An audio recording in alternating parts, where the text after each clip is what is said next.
Okay, good afternoon. Welcome back to docket 250103 and happy Father's Day to everybody from yesterday.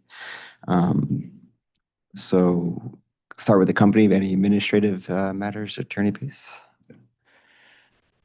Good afternoon. No administrative matters. The panel has been sworn, but at the right time, I will need to have them adopt their late file exhibits. Yep. No new witnesses. We have some potential witnesses sitting in the audience. They'll be called upon if needed, at which time we'll identify if they need an oath. Okay, Thank great. you. Thanks. You can adopt. Thank you. Testimony. Thank you, Commissioner. So for each of the Eversource witnesses who sponsored a late file exhibit, please approach a microphone. And I'm going to ask you all a series of questions in connection with this proceeding. Did you sponsor any late file exhibits? And you can all answer in unison. Yes. Yes. Does any witness have any change or modification at this time? I believe witness Sheldon did have a change. You can please read that into the record. Yes, thank you. I had one change on late file 13. In the response portion of the second paragraph, the second sentence, there's a date in that sentence that says April 4th, 2020. That should read April 8th, 2020. And with the exception of that change, do any other Eversource witnesses have any modifications or changes to the late files? No. And do you adopt that information and those late files as your sworn testimony under oath? Yes. Okay, thank you. That completes our direct examination. They're available for cross-examination by authority staff. Thank you, Commissioner. Thank you, Attorney Pace. I'll hand it over to authority staff, Mr. Capozzi. Thank you, Commissioner. Good afternoon, panel. Steve Capozzi with the authority staff. So my first question, let's turn to late file exhibit number 5, please, attachment 1.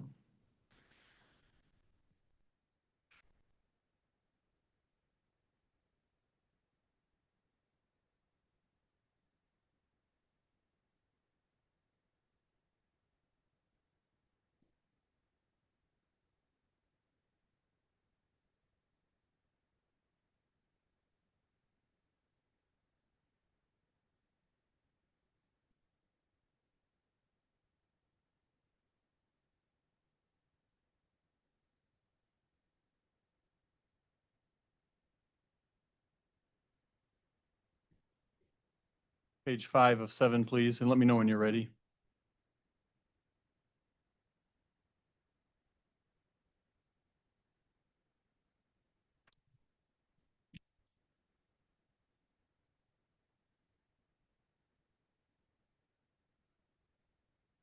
Yes. All set, okay. The table on the top of page 5, does this table indicate the approvals that are required for contracts and purchase orders? No. There we go.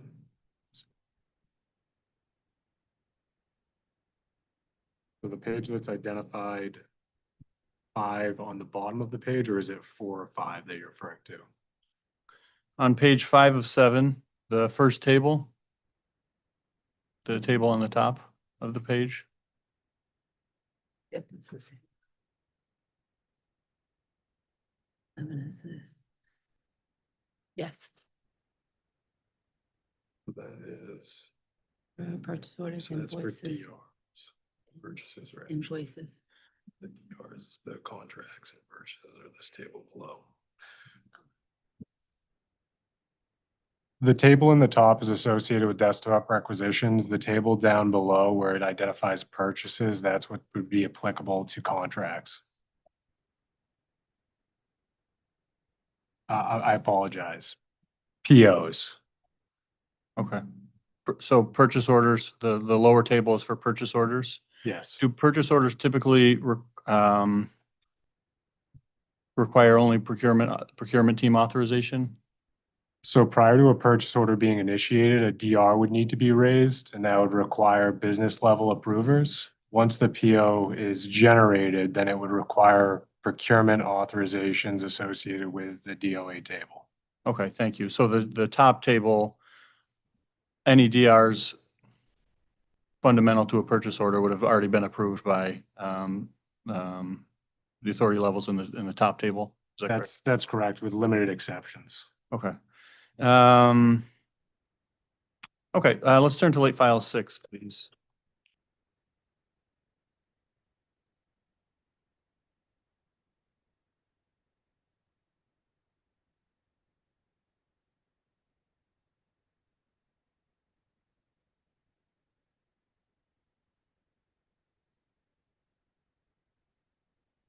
Let me know when you're ready.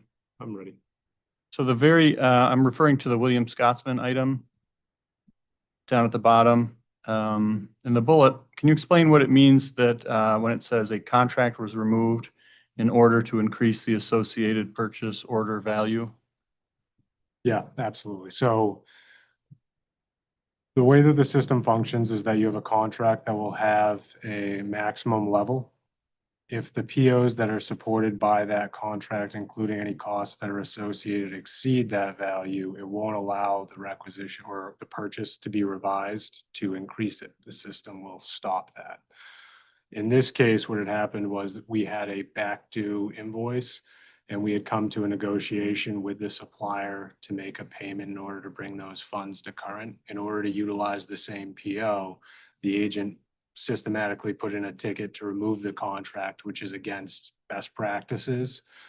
We have had a conversation with the agent to explain that that should not be done, and to make sure that it is known across the team that that is not in compliance with our best practices. With that, it allowed the PO to be increased with a revision because it didn't have the systematic control of the contract associated. So in that case, was it that the purchase order was sort of a standalone item or? It did revert to a standalone item in that situation. And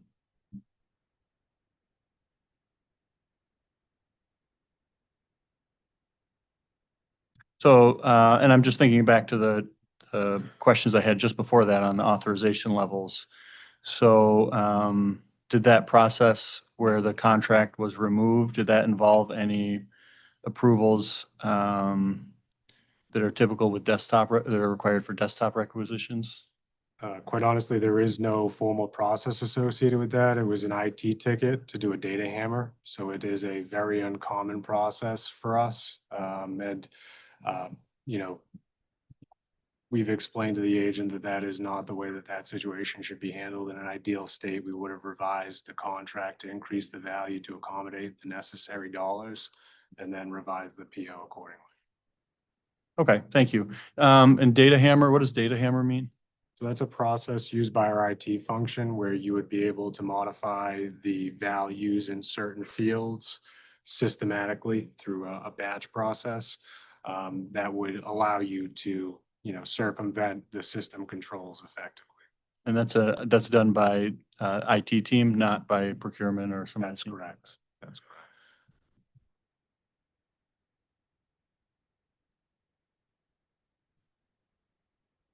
Okay, I think let's turn to late file exhibit 6, attachment 1, please.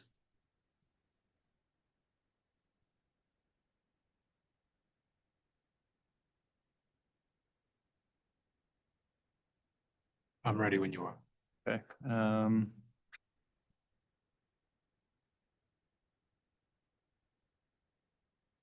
The email here indicates on page, I believe this is page 1, the email, let me just confirm. The email here indicates that a sole source justification was to be completed. Is that correct? It does indicate that, yes. Was a sole source justification done for this contract? It was not done. The reason for that is because the work had already been completed based on the emergency exemption. We did have conversations with the agent surrounding that. They were originally looking to get a sole source justification completed after the fact in order to support the record. But where the work had already been done, their management team determined that it wouldn't provide any value to support that and felt that the documentation in the file was adequate to support the decision. Okay, thank you. Was this purchase order or contract? Was the purchase order or the contract, was it initiated by a business area or by the procurement team? So the emergency exemption was initiated by the the business partner based on it being a requirement for, I believe it was soundproofing. Okay, thank you. Okay, those are all the questions I had. Thank you very much. Thank you.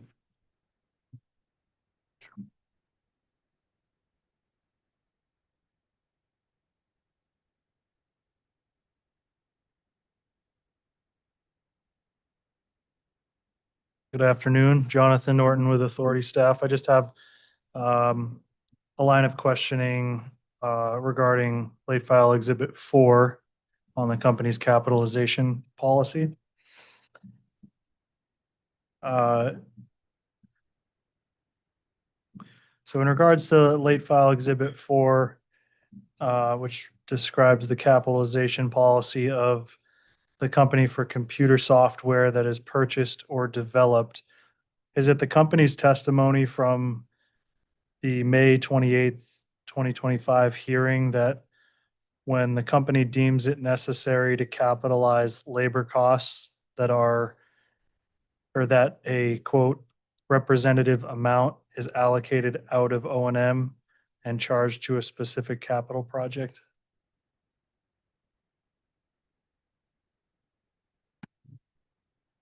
I can start and then Ms. Landry can fill in on the gap. So when labor and an employee, internal labor, when an employee is working on a capital project, if their specific labor qualifies as capitalizable, then that individual will be given a specific work order, and that is automatically direct charged to the project, which becomes capitalized. If that individual is working on the project, but it's for interactions related to the project that is not deemed as a capitalizable cost, like training, there's a list here that describes the type of labor that is capitalizable under accounting rules versus not capitalizable. Then that employee would, and this is where I need Ms. Landry's help, there is either a project work order that is expense related, or there is no project work order, and that individual would just charge their expense, their default expense work order. But I'll let Ms. Landry confirm or correct me if I'm wrong there on the last one. Thank you. No, so typically, if depending on the work order, this case though, it's IT, you're asking specific to IT projects? Correct, specifically in the context of where this conversation kind of began, which was the LiDAR implementation, two-tier LiDAR, well, any of the LiDAR implementation projects. Yeah. So the capital work that they're performing would go to the capital work order set up in this case for LiDAR. If they are doing expense activities similar to what Ms. Peruta mentioned, like training, there'd be a separate expense account for that, or Gotcha. work order, excuse me. Okay, thank you. But at least in regards to, in the context of base distribution rates, if that employee had been initially included as full-time equivalency as a part of the revenue requirement, a representative amount or portion would be carved out essentially if it was flowing to RAM. Is that right? That is correct. Yes. Okay, thank you. So in the case of RAM, specifically on LiDAR, as I mentioned, the LiDAR improvements,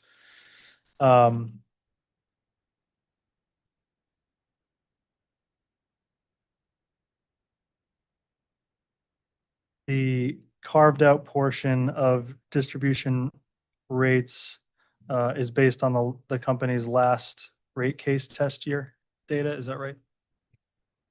Correct. So based on the last base distribution rate case, if there were, well, let's take a step back, because in the LiDAR IT implementation, typically most of the IT work is performed by shared service employees. So keep in mind it is highly likely that the individuals that worked on the specific IT, on the IT side, like the project manager and the IT specialist, the internal labor, they were likely shared service employees who typically work on such IT projects, but also have O&M related, obviously, maintenance, with whatever licensing software agreements they have. So generally speaking, on an annual basis, those employees that are shared service employees working on IT projects, whether it be capitalizable or the O&M side of IT, typically their annual charges of what they're including in their time and reporting timesheets weekly is going to be direct charged to IT projects capitalized, wherever that may be within the organization. Either it's Company 61 for shared service IT, or in this case, specific to a specific operating company that has been approved for an IT project. So there's a specific work order for CLMP LiDAR IT. And then in addition to that, whatever O&M they're doing during their week, they'll charge the work orders for the O&M maintenance, whatever it is that they're doing. So to your original question, what is happening in base rates in the last rate case, you will have those employees that are working on IT projects throughout the year, every single week, that are charging either capital work orders or O&M work orders. And then that whole year is a representative percentage of what's capitalizable versus not. So again, your original question was, how do you ensure that these costs are not being recovered in base rates? It's because when we are calculating the O&M costs associated with those employees in base rates, we are only picking up the piece of their weekly charges that are related to O&M. Capital is completely excluded, so your base rates doesn't include it. So if you think about it, fast forward to the LiDAR IT project, that same concept comes in. If we don't include the LiDAR IT capital projects in the RAM for recovery, what will happen is by the time the next rate case comes, if it's fully depreciated and gone, we would have never recovered those costs. I hope that helps. Yeah, thank you. So specific for the LiDAR software improvement, the capitalized internal labor piece that the company had sought recovery for, I think in tier 2 and then now tier 5, that has been presented in the RAM.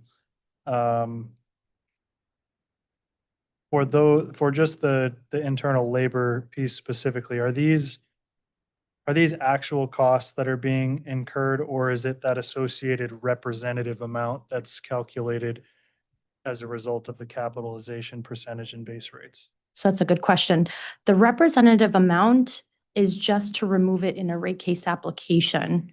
In terms of what's being recorded to a capital work order, that's actual. Every hour incurred, every day incurred, however and how much time that individual is actually physically working on that job, that gets charged to that job. Think about it almost like a contractor or an electrician who works for an electrical company who comes to your home and performs work on your home. He's going to charge your, i.e. in our case, work order, whatever that company would call it. So then you'll get the bill for that electrician's time worked at your home from that electrical contracting company. It's the same case internally for Eversource service company employees as well as all employees. When they're going through their time and reporting timesheet processing, our time and reporting policy states that anytime you work on something specific, you must have that work order. And so just to answer your question, the capitalized costs associated with internal labor are actual. They're actual hours worked.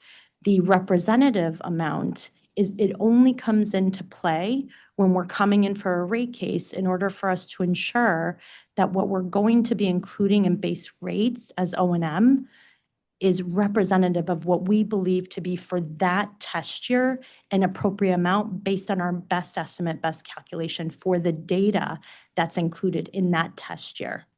Does that make sense? That makes sense. So wouldn't that potentially mean that you could have discrepancies between what the company is recovering for actual internal labor within the distribution rates and the revenue requirement, and in RAM, you could potentially have more or less internal labor costs based on the fact that you're coming in with actuals in the RAM and you have that set fixed amount in base distribution? I mean, I think that's the case in, any of our jurisdictions or really any states, any utility company would have to determine, because think about it, we're capital intensive. So any utility company across the United States, their workforce is working on capital. So I think that would be the issue across the United States. It certainly is for Eversource in all of our 3 states. So you will have ebb and flow. So you will have cases where, in some years your capitalization ratio may be higher, in some years it'll be lower.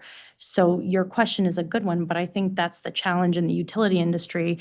is how does a utility company come in at a time when we're determining base rates in order for us to ensure that we are taking a representative value and a representative amount for what we need to take out of cost of service as it relates to O&M, and then what happens from the rate base side every year, right? That's actual. That happens every single year as we have capital investments, whether they're, in the field with our operations team or in the building with our IT team. So then in short, the answer to that question would be yes, potentially you could have discrepancies. I would say discrepancies are a natural, ordinary course of business in the utility industry. It's not something that's unheard of or uncommon, correct? Okay. And just maybe to drill down another way on this question with some easy numbers, just to help think through it. If we were just to look at, say, one full-time equivalent internal personnel, and, assume that they made $100,000 a year salary, and that capitalization percentage when at the prior rate case was 50%. And so, $50,000 worth is going to O&M, 50,000 is being capitalized in that instance. So when it comes to RAM, if the company from the last rate case decided we actually want to allocate this FTE here for 100% on this capitalized RAM project, like the LiDAR, in that instance, it would be like the company has $50,000 worth of O&M being collected in base distribution revenue requirement, as well as the 100K now getting reported as actual costs and RAM to be recovered. I know that's like the same question that I just asked, but in those simple numbers, that would essentially mean the company would be recovering 150,000 of revenue for an employee that costs really 100,000 in that instance. Right? I see your point, but I would say it's the same on the flip side, right? It's exactly the same, and that's the ebb and flow nature.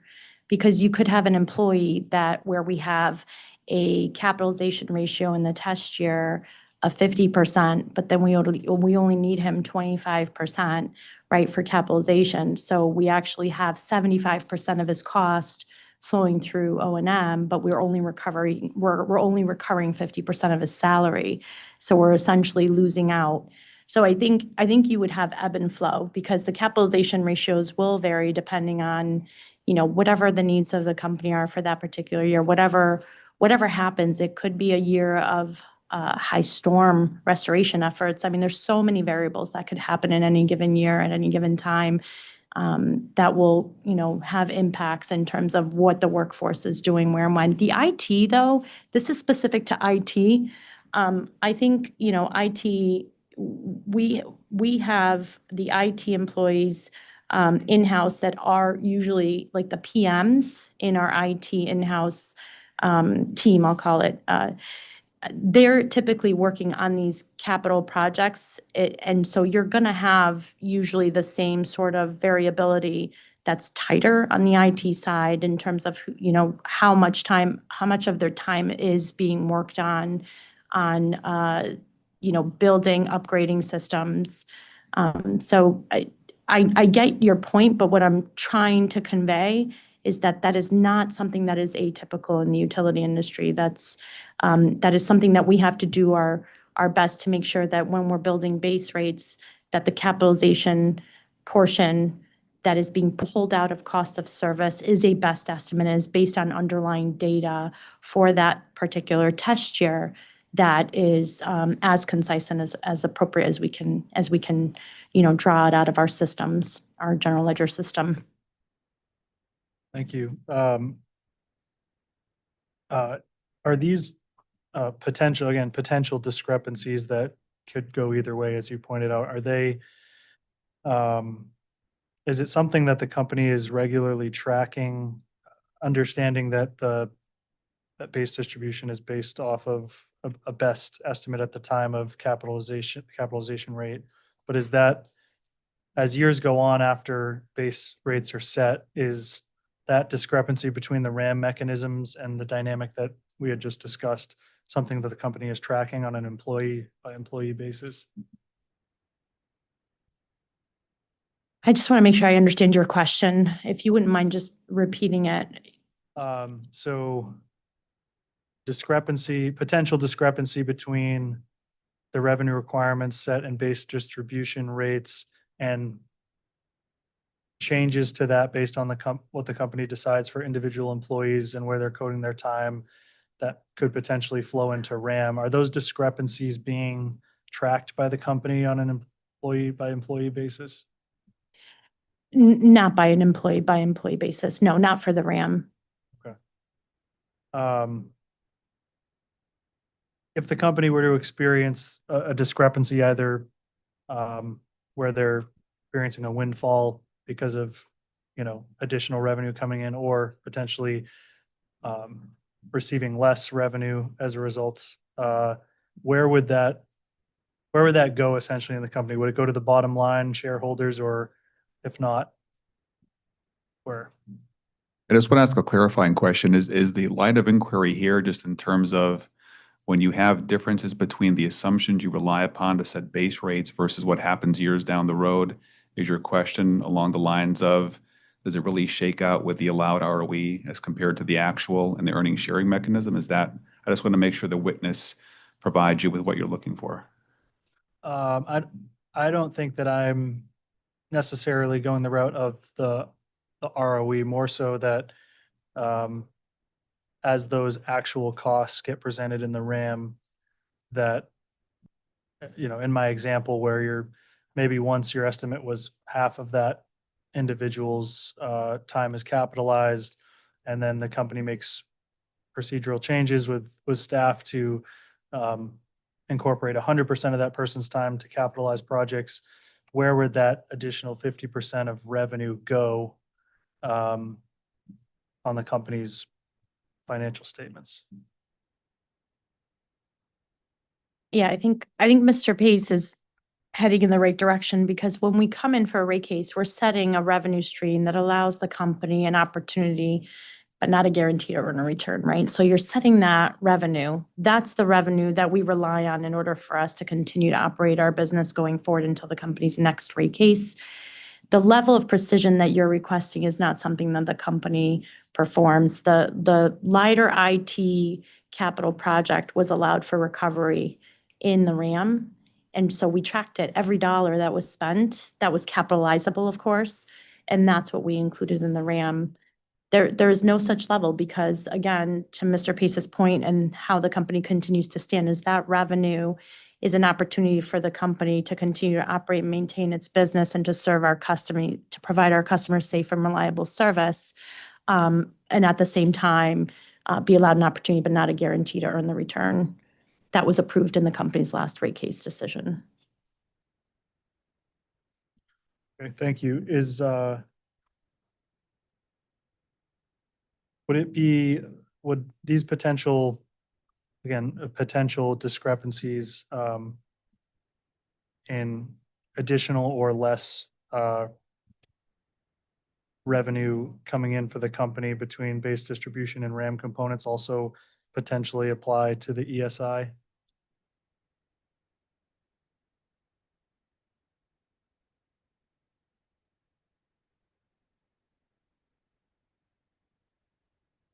I'm not sure I understand where you're headed. I'm sorry, Mr. Arn, with your line of questioning. I think the ESI was an allowed mechanism for the company to include the incremental capital projects placed in service between the last rate case, starting year 4, the 300 million max, since the last rate case, after rate year 3, until the company's next rate case.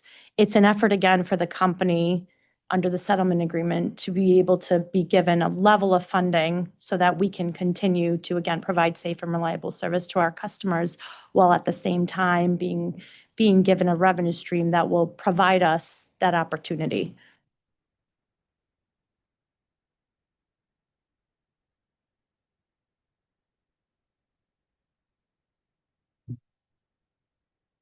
I'm going to move on.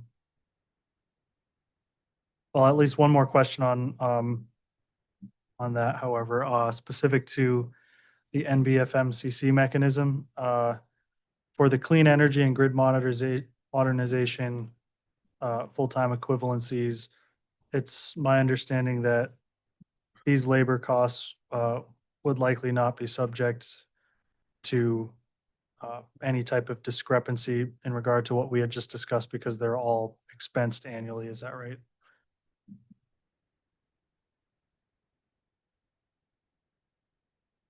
We're going to have Mr. Bruno approach, and he has been sworn in the prior hearing.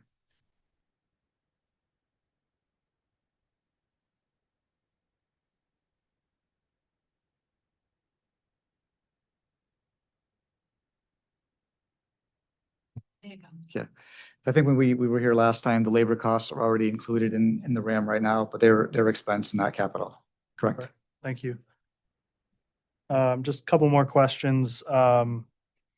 Is it true that when the company capitalizes certain project costs, the company's accounting policy is to typically recover those costs through an annual depreciation expense applied over the useful life of that asset or project?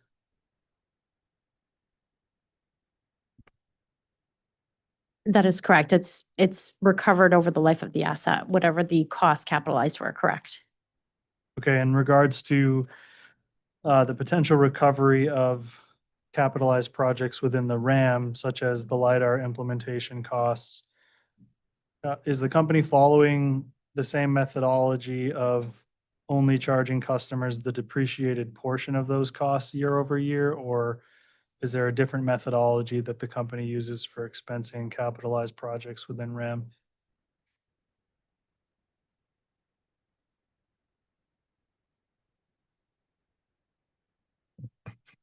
Can you repeat the question? So in regards to the potential recovery of capitalized projects within RAM, such as the LiDAR implementation IT costs, is the company following the same methodology of only charging customers the depreciated portion of those costs year over year? Or is there a different methodology that the company uses for expensing capitalized projects within RAM? So what's included in RAM is a full revenue requirement calculation for those incremental dollars. So that is going to include the depreciation of those capitalized dollars. That is what would be part of the revenue requirement calculation. So maybe a clarifying question in regard to the LiDAR implementation costs. I don't have the exact number off the top of my head for what those were, but if it was total costs was $1 million, how would that look within RAM? Would that get, and you had like a 5-year useful life, would that get expensed $200K per year for 5 years or? Yes, that would be the return of the capital investment, but there will also be a return on as well as property taxes and uncollectible expense. All right, thank you very much for your time. That's all my questions.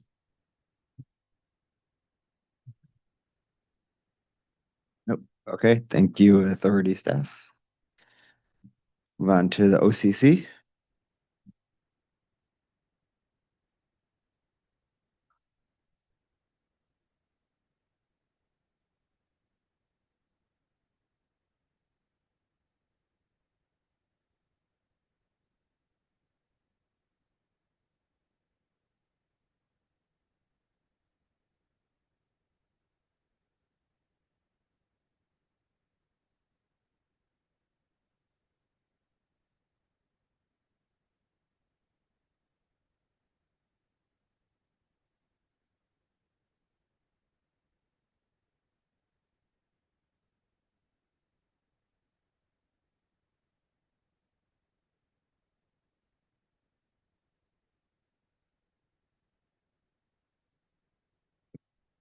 Good afternoon, Tom Wheel for the Office of Consumer Counsel.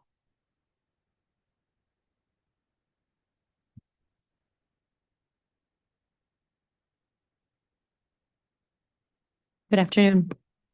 Thank you. I was waiting for that. My first question's about LFE 12.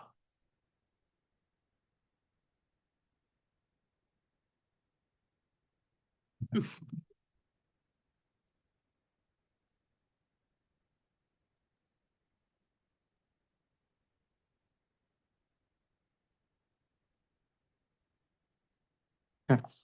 So the response explains that the $34,728 in January and July were for a vendor contract with the DERMS platform and implementation fees.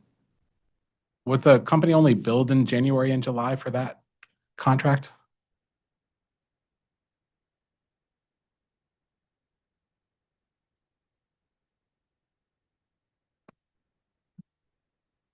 I believe the assumption was that at the time that the vendor would bill us in twice a year.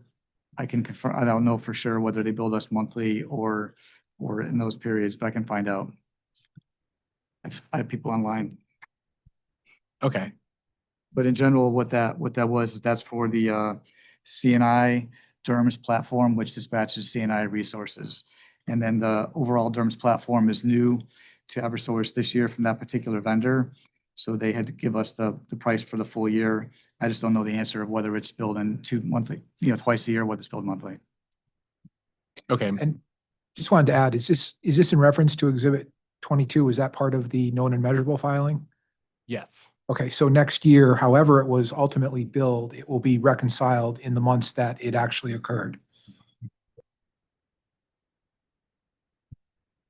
Okay. So I understand that. I was just trying to get an understanding of how Exhibit 22 is kind of laid out since it is shown monthly, like what decisions led to the inclusion of those costs specifically in those months.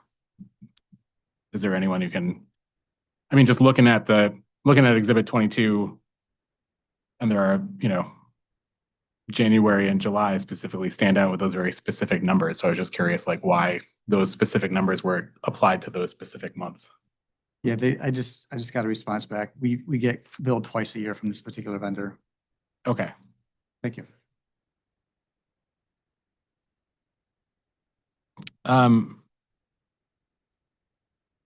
And the narrative response says that it's inclusive of implementation fees. Do you know what that means? Like what the implementation fees Yeah, are? this particular product is third-party software as a service. So this is a new vendor in 2025. So they're setting it up for the program this year. Okay. And after this year, it'll be basically your platform software as a service fee. But in the first year, it's higher because they're setting it up. So that 34,728, I mean, if it's billed twice at that specific amount, is the implementation fee like split between those two billings? Is that the expectation? Yeah, I have the breakout. There's of the overall fee, there's a portion of it that's for implementation and a portion that's for software as a service. And then it's also allocated, this is for all of the CNI dispatch fees. So we allocated a portion of the cost to the ESS program. So it's the allocated share for this particular program. Okay. And that might explain my next question, which was that the response to the late file explains that the $25,000 fee shown in March is a flat rate charge for the DERMS residential platform. Is that, I Correct. was just curious, what, That's a separate vendor software as a service that's already installed. So that's just the annual fee.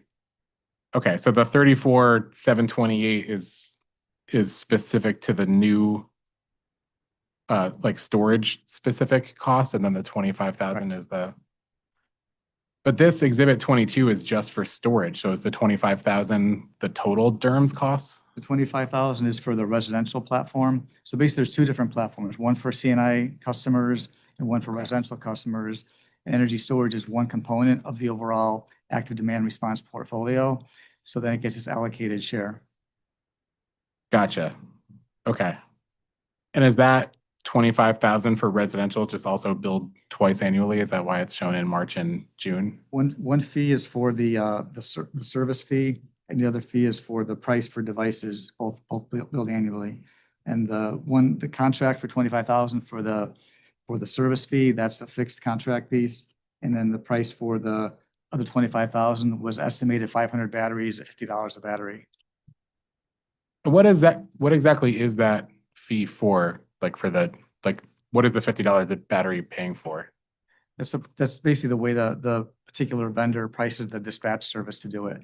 So there's a fee to have the service itself in place, then there's the actual dispatch fee. They dispatch it based on a dollar price per battery. Okay, so it's like an annual $50 fee for, and that's just the cost of dispatching the energy from the Correct. battery? Okay.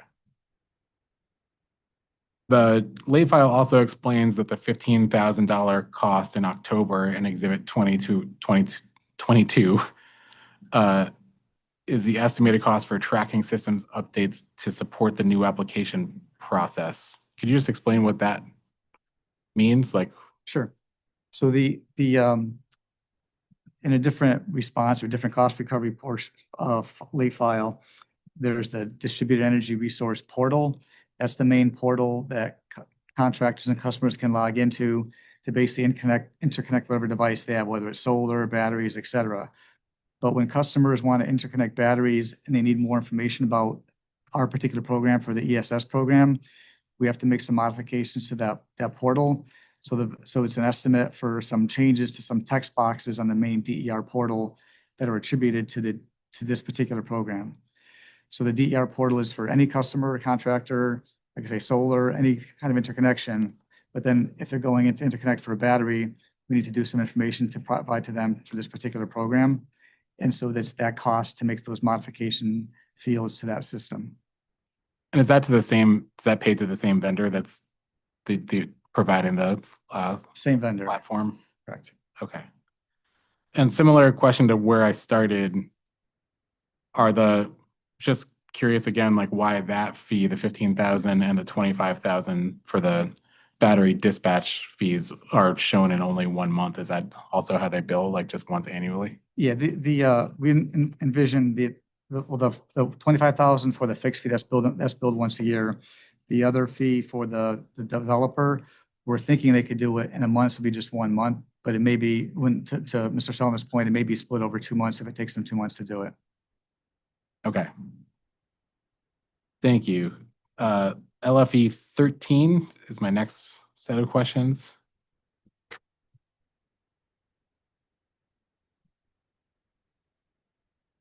And it's about the DER portal retirement.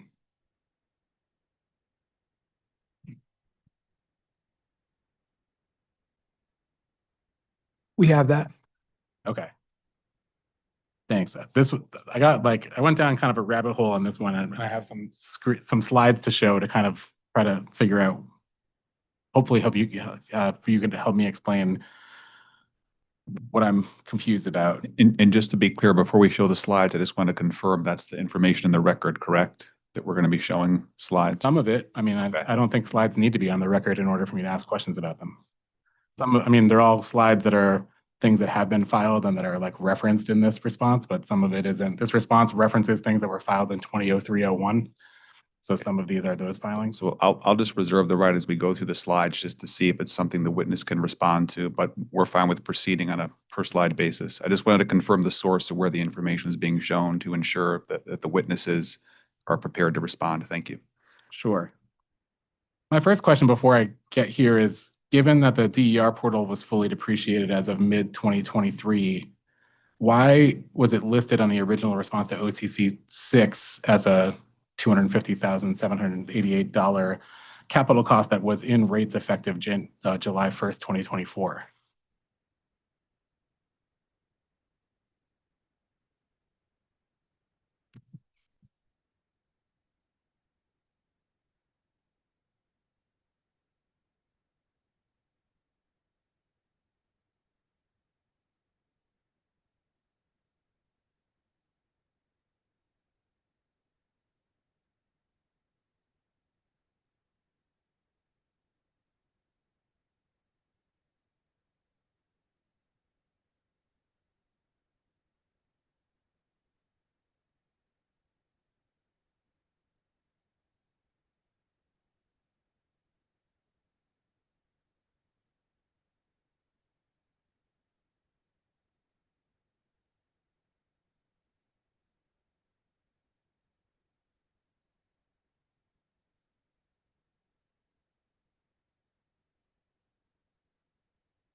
So I just want to make sure that we're talking about the same response. So which question are you referring to?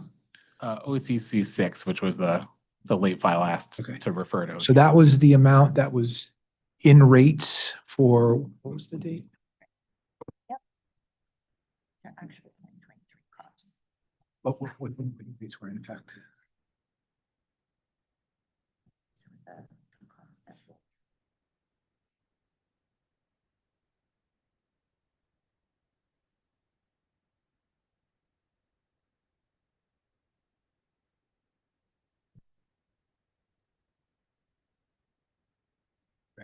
So those, in that response, represents the costs that were in rates July 1st, 2024.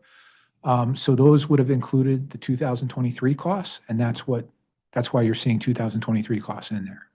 Okay. But I'm sorry, in addition, Attorney Wheel, we did file a supplement. I'm trying to get my hands on it quickly okay, so you know where I'm headed. Yes, I'm looking at the supplement, and that was removed for the supplement was reflecting the capital costs for actuals of 2024 and known and measurable for 2025, and that line item is removed from. And I think that's why we wanted to confirm what data response you were looking at, because there are different rate periods. Thanks. The nature of my question was just to confirm that for capital costs, the company is recovering costs like retroactively in the RAM, meaning these are the return of and on these costs incurred in 2023 that the company is sought to recover in 2024, as opposed to contemporaneous recovery of capital costs.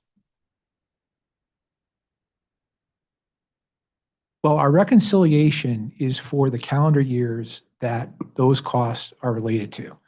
Now, we now have a methodology in Connecticut for the RAM where we take the prior year actual expense and we recover that for the current year contemporaneously, plus or minus any known and measurable adjustments. So that's the methodology we have now. And that's what we attempt to do. Understood. I'm just still curious, like for rates effective July 1st, 2024, why was there not a known and measurable adjustment to reflect the fact that this project had left service prior to July 1st, 2024?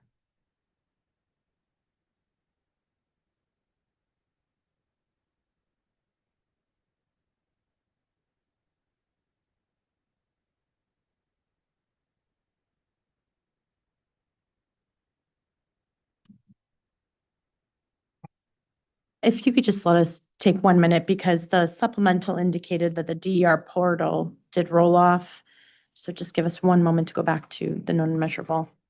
It did. I mean, you can take a moment, but to be clear, it did. Roll My off. question is still on the original OCC 6. The original response said that the table shows actual 2023 costs plus 2024 known and measurable adjustments, and that did include the portal. So my question was, given that this cost wasn't actually incurred in 2024, like why this was still included and wasn't removed as a known and measurable adjustment in the last rate adjustment? Yeah. I will say that OCC question, and we noted it, we received several OCC questions very early on in our process. And so the team didn't have all of the information available yet. We had just recently closed our books and records, because remember, even when we file the known and measurable, the company's books and records for the year aren't even closed yet. So those OCC questions that we received initially in January, we even indicated in all of our responses, please allow us the time to prepare our filing for our March 1st filing before we can give you a fully updated response. So we gave you the information we had available, not knowing what the known and measurables were, because we did not yet have all the information. And so that's why we did that, Attorney Wheel. We knew full well the information we were giving you was preliminary and subject to change once our team was able to get the information from the accounting and finance organization after the company's books and records were closed. Thanks. I understand that. I'm really not trying to I have a lot more questions other than this one, so I'm not trying to get hung up on this one, but I'll break it down a little further. My understanding based on this original response is that rates effective July 1st, 2024. So I guess I'm asking about like last year's RAM included $250,000 associated with the portal. my question is, given that the portal was already done as of mid-2023, why were we still paying for it as of July 1st, 2024?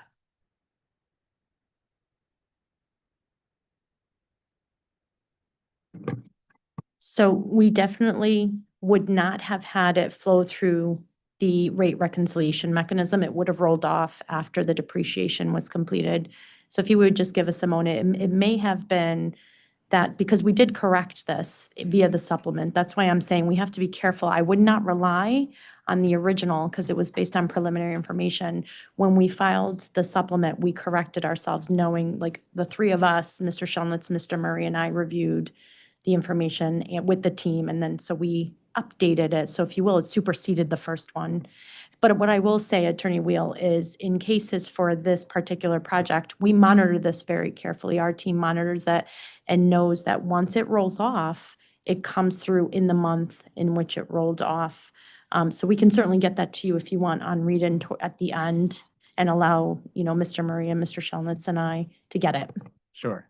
And yeah, I am looking at the supplement and I'll move on, but I just want to clarify the supplement, the change to the supplement as I'm reading it is making an adjustment for like isn't adjusting the original 2024 cost, it's making the adjustment for like this year's filing. So that's the basis.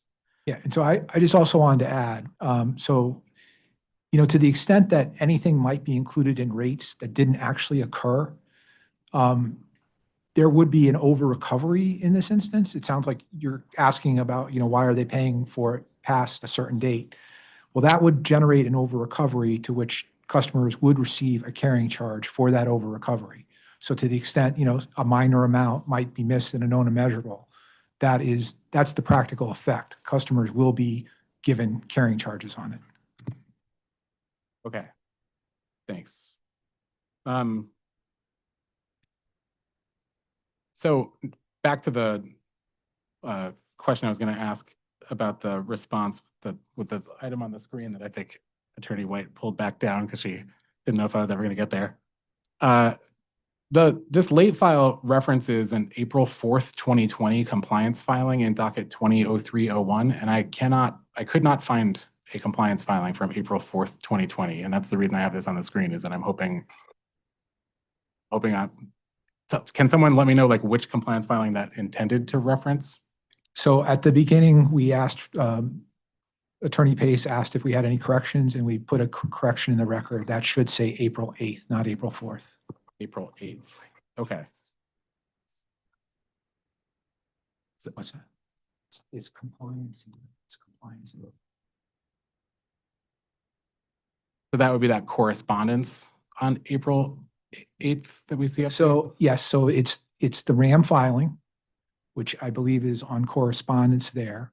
But when you go into the RAM filing, you go into the non-bypassable FMCC, and you will see in the table of contents for the non-bypassable FMCC, the compliance item related to the 190301 order number 5, I think it is, right?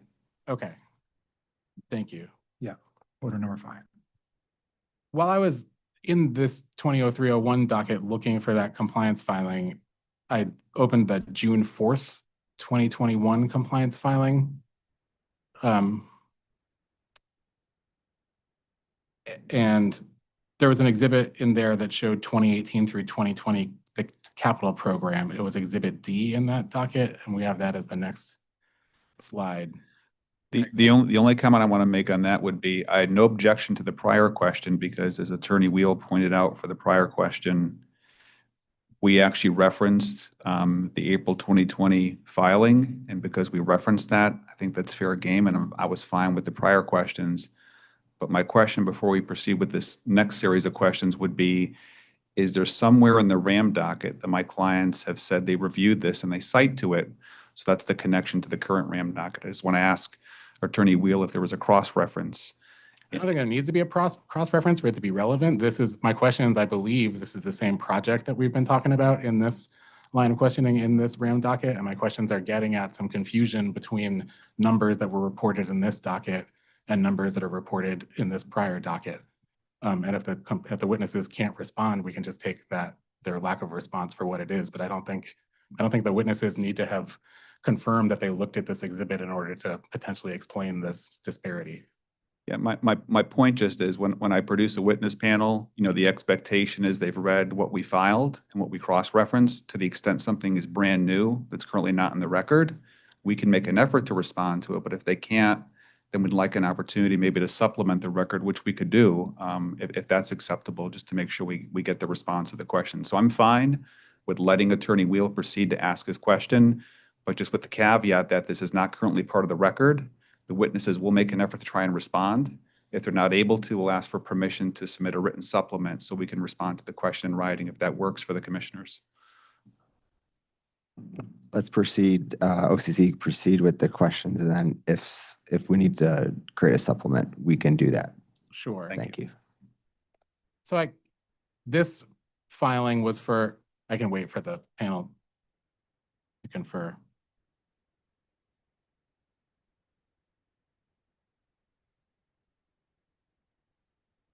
This filing from 2003-01, I think, showed the capital program showed, as it shows there, actual expenditures and plant adds. My first question is this project shown on line 791, which I highlighted here, the DER portal? And the reason I believe it is that the numbers all match the filings in this case. Yeah, that's the DER portal project. Okay, thank you. So going to LFE 13 attachment 1, which is the next slide, which is in this docket. This says there were that 2.651332 in additions in 2018 and 28,368 additions in 2019, right?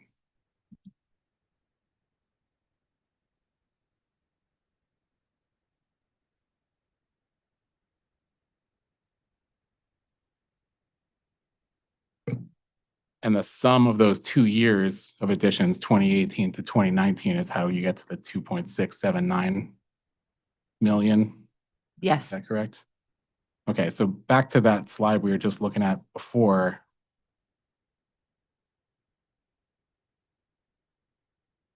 That same figure is there, but it's only in 2019 additions. And 2018 additions, it says 0. Do you know why there's that disparity between those two filings?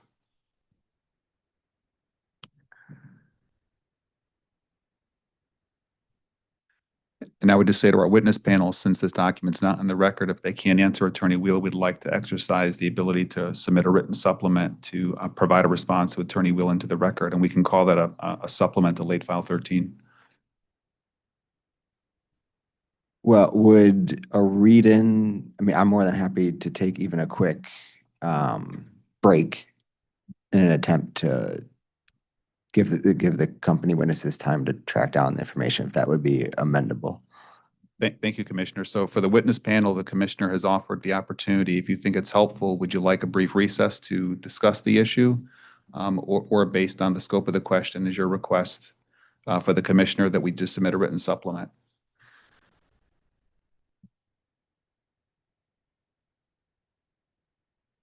I would like to see if we could answer it now, if that would be preferable for me. If we could take a few minutes and. Yeah, why don't we Check. take a 10-minute recess, and if we need a little longer, we can accommodate that. I actually, there's a third document that also seems to, that I also had questions about kind of matching this particular project on. So maybe if I could just ask. Yeah, get the about question in now so we Yeah. can include that in the recess if needed. So so slide 4, Attorney White, this is the MBF-MCC filing that I believe Mr. Shelnitz was referencing from 2003-01. And on page 26,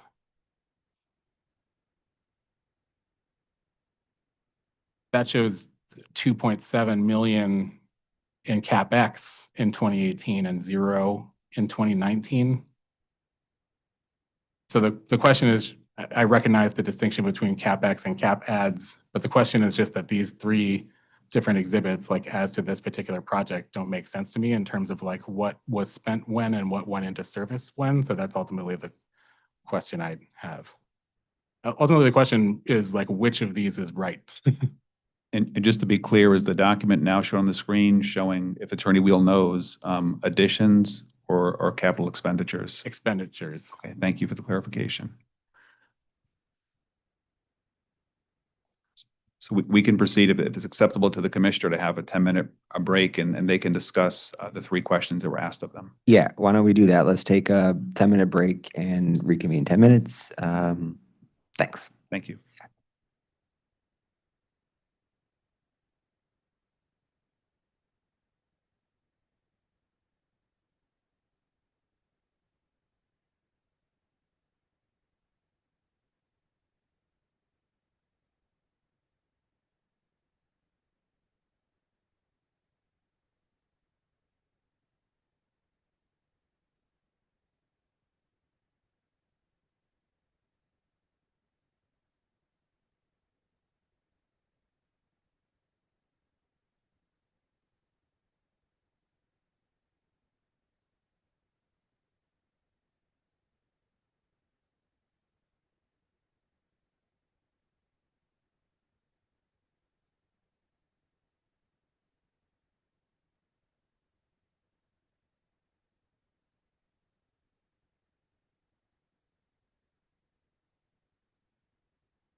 Great. I'll hand it back to, go back on the record, Attorney Pace. First of all, thank you, Commissioner Arconti, for the chance to consult with the witness panel. And we did use good faith efforts to see if we can find the data that was being looked for 2018 to 2019. And because we're going back a number of years, the panel here focused on the information for 2024. They don't have all the information for 2018 and 2019 with them, but we'd like to, if we still have the ability to do so, submit a written supplement. We can call it Late File 13 Supplement 1 and provide into the record a response to Attorney Wheel's questions about the documents that he showed us, if that's acceptable to the commissioner. So does the witness panel not want to attempt to answer at all, or is the preference to try to answer all of OCC's 3 questions in a written response? Yes, the preference would be to answer the 3 questions in a written response because they do require them to have to go back and look at information from 2018 and 2019.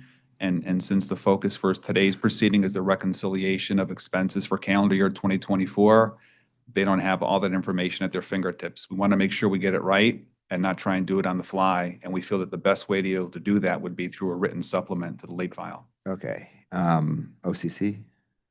I don't have any objection. Generally, I just would want to note that we wouldn't have the ability to cross-examine on the late file, but I suppose if we have some objection to something that's provided, I can't imagine what our objection would be. We would just address it in a brief. Okay. So let's go ahead then and label this Late File 13 Supplement 1.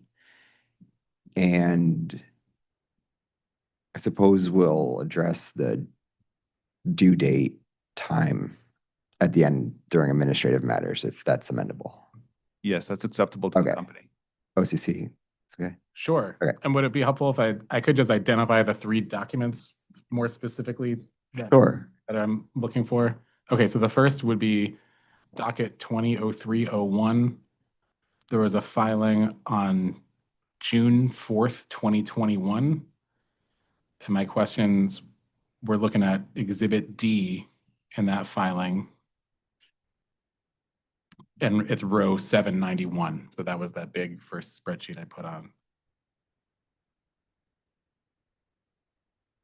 The second is LFE 13 Attachment 1. And the third is docket back to docket number 200101.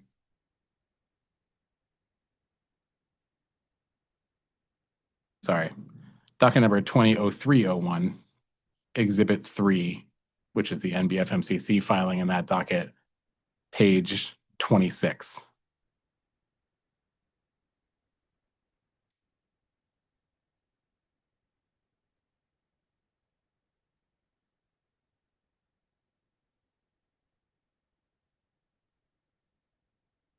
And it's just to explain the discrepancies between both capital additions and capital expenditures in different years across those 3 exhibits.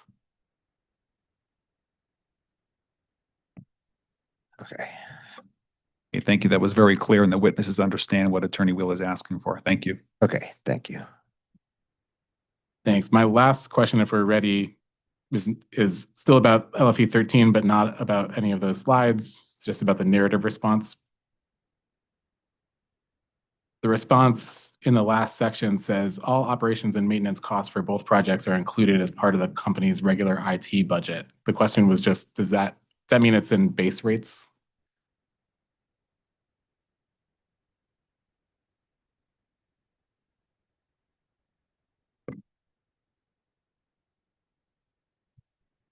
Well, I think, given the conversation earlier in this hearing, it's part of the IT budgets, but it probably is not in base rates because it would not have been, I can't say for certain, but at the time of the last rate case, it was probably not contemplated in the IT budget dollars that were reflected in base rates. I understand, and I should have clarified. I wasn't asking like whether this isn't a double recovery question or anything. It was just does the phrase "the company's regular IT budget" mean like in distribution as opposed to in a RAM line item? Yes, that's where it would be. Okay, thank you. My next questions are about late file 14.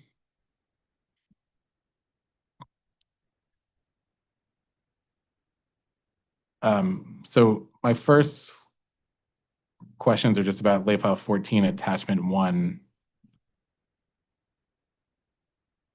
And the first question is just what do the negative numbers represent in this exhibit? Those are true ups to the work orders that happen late in the process, whether it be based on the latest estimate or as-built. There can be shifts between different components, whether it be cost removal or plan additions. So they can be small positives, small negatives, either way. They move in both directions. Okay. So these are like, you mean like when a work order enters service, it might have like a negative reflection would be a negative, like a reduction to the overall plant impact of the project. Is that what that reflects? Yeah, in those cases where there's a negative, there'd be an increase to cost removal, which is not recovered through the ESI, and it would be a reduction to plan additions, which are recovered through the ESI. Okay. Understood. Thanks. And each of these work orders in the attachment are ones that entered service in the months that are identified in 2024? For the large amounts, yes. For the ones that are small true ups, they probably were placed in service in a prior period. If you don't see a large amount included. Okay. And why is that? Like why are larger amounts in the month they went entered service and smaller amounts aren't? Because the larger amounts would be when it first goes in service. Once that date is placed in service, then the charge is hit. As it goes through the work order lifecycle process, there are true ups at times. So this very small amounts, that's basically a true up happening, not when it went in service. Okay. So that would the dates of those true ups be like coincide generally with like when the invoice came in or whatever drives the true up? It wouldn't be an invoice. It'd be when the final plant is closed out and they look at the final as-built or final estimate, and that work order gets trued up based on those FERC splits. Okay. I had some questions like this late file asked for the work order and dollar figures for all programs, like all annuals within AA3. So I was trying to find these annuals within AA3. So I just had some questions asking also about exhibit AA3, which is in the record in this proceeding. The first section of late file 14 attachment 1, which is labeled emergent equipment line annuals, is that the same? Does that align with the project that has the PAF on page 7 of AA3?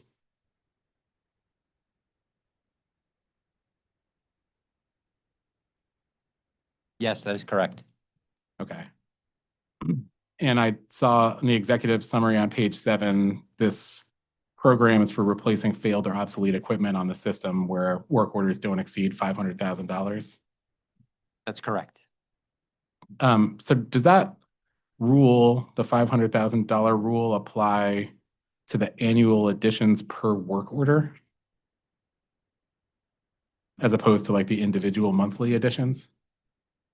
In other words, if you look at the attachment to the late file, there's like the total column all the way to the right. Is that the number that can't exceed 500,000? Yes, in this case, but it'll be over the entire life of the work order, so it could span multiple years. These are usually short-term things, so generally, yes, it would all occur in the same year, but Okay. So like the largest work order in the attachment in this program that I found was, it's on row 9,324.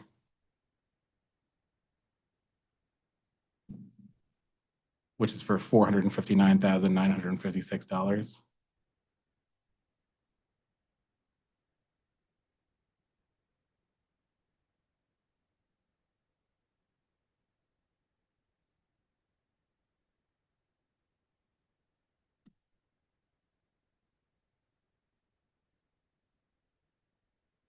So Attorney Miller, just want to confirm, you're referencing work order EXCVT 101? One second. My late file 14 attachment 1 closed. I see it.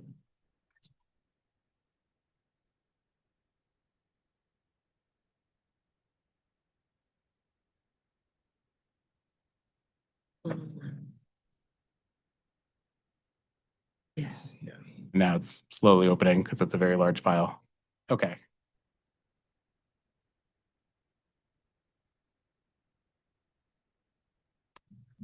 Let's see.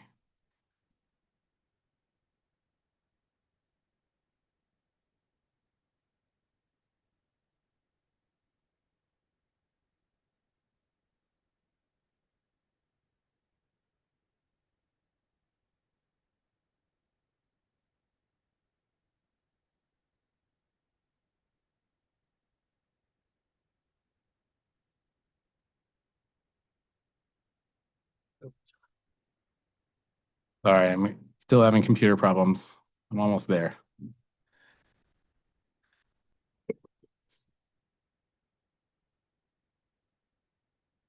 I opened the PDF and then that wasn't helpful, so now I'm opening the Excel. And just to confirm for the record, what we have for row 9,324 is work order EXCVT 101, and it refers to excavation contractor. That sounds correct.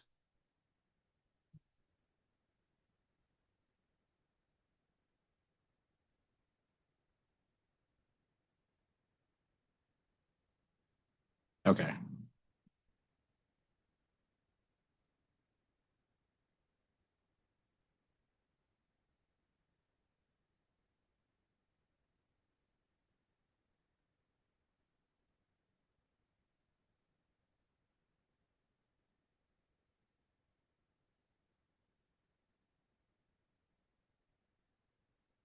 Sorry, I'm scrolling all the way down the road 9300.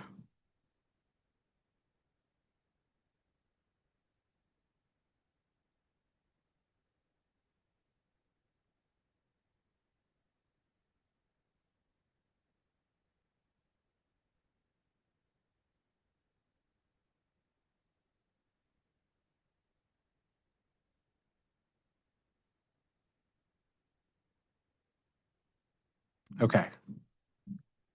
Yes, 2001 CLNP excavating contractor. Subject to check, do you think, does it make sense that this would be the largest work order in this particular project or program? Yeah, it would be one of the largest ones if not, because anything over 500,000 would have its own project. Okay. I noticed that entire amount entered is shown as entering service all in April in 2024. Is that, can you explain like why that would be the case? Is that just believe when the- that paving was finished? Without further investigation, I believe these were older work orders that we identified as part of our QUIP team review on a monthly basis. And we closed them out once we identified that the work was complete all at once, a number of work orders under that same category. Okay. And do you know offhand what, it says it's for excavating. Do you know offhand like what that work order pertains to?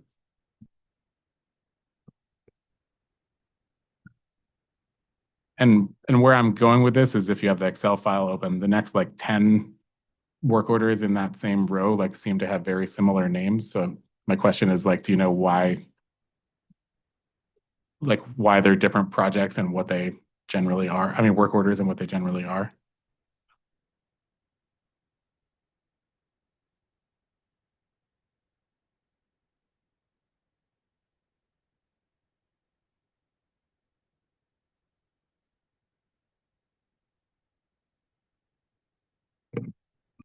Is your question the type of work that's generally under that categorization? Yeah. Yeah, so it generally would be excavation associated with, like underground cable, network cable, any excavation work we're doing to support that type of work. Okay. And with Underground that, facility structures. And one other clarifying, the reason there's so many of them, is they're by area work center. By area work center, okay. So each area work center gets its own work order here, and then each of those work orders, if they exceeded the 500,000, well, each of the total work orders for the year, if they exceed the 500,000, they would need their own PAF. Yes, if they would have hit the 500,000, they would have had their own PAF. Okay. Thank you. On row 8779, I can get you the project number if that's helpful now that I have this open.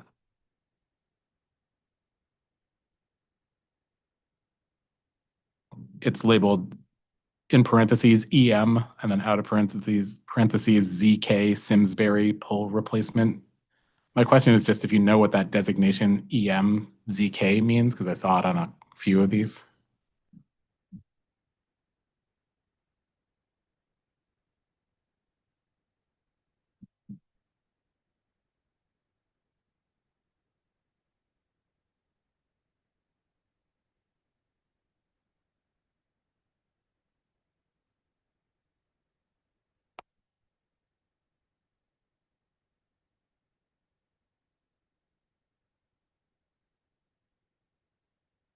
Yeah, so those ZK refers to the individual's initials who wrote the work order.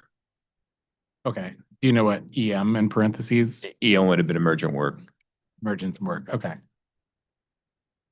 I have a couple of questions like this just about like labels that I saw across, like I saw a couple hundred work orders that say things like complete or all work complete.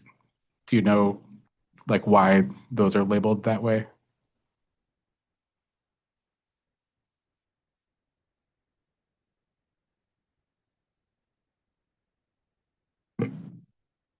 I would say it's a practice where like an emergent work, if you think about emergent work, when emergent work happens, it's operations takes care of that field condition immediately. Then the work is turned over to engineering for engineering to write up. So it's in some cases it's a practice that the engineering staff would just write up all work complete and then write up that type of work in the work order. Okay. I also saw a bunch of them with the word written on them. Is that similar? Is that like relating to when engineering has written them up?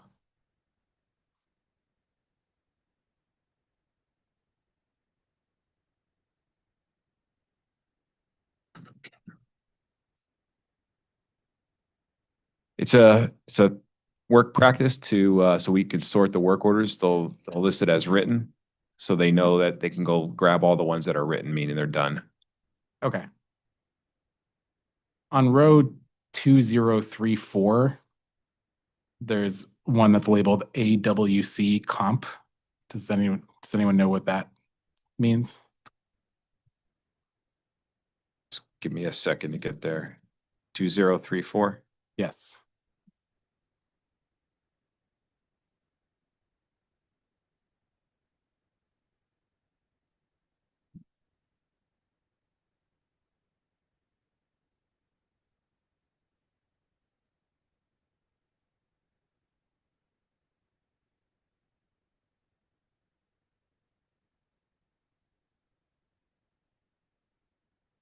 So that the one titled Area Work Center Comp MM 453 Belden. Is that the one you're on? Yeah, well, I think you just answered. I think AWC stands for Area Area Work Work Center, Center. which That's helps correct. me Yep. helps me understand. I was nervous that it meant Aquarian Water Company. And I was like, No. Thank you. Yep.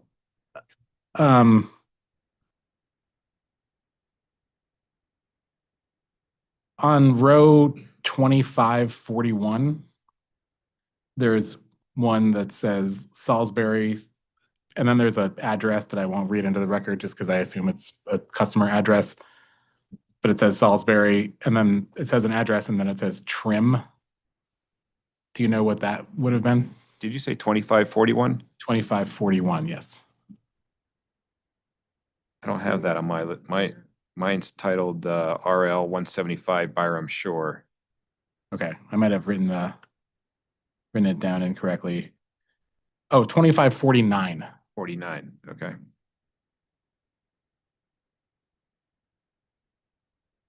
Okay. What's your you want to know what the trim stands for? What work is to be done? Yes. Just tree trimming.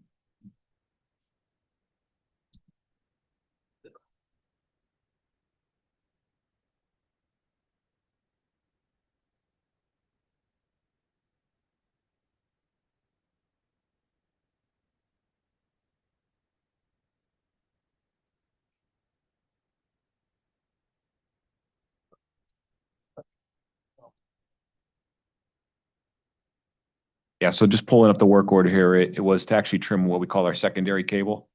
So it wasn't tree trimming, it was trimming of the cable itself. Secondaries going into service for Frontier. Okay. And I, on row 540, which you can go to if you want, but the question is, it's labeled, it's an address again in Granby and it says tree versus pole.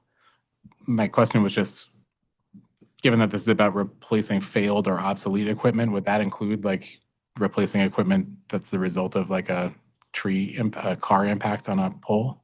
Or a tree impact with a pole? So your question is, would we use a work order like this to do obsolete equipment?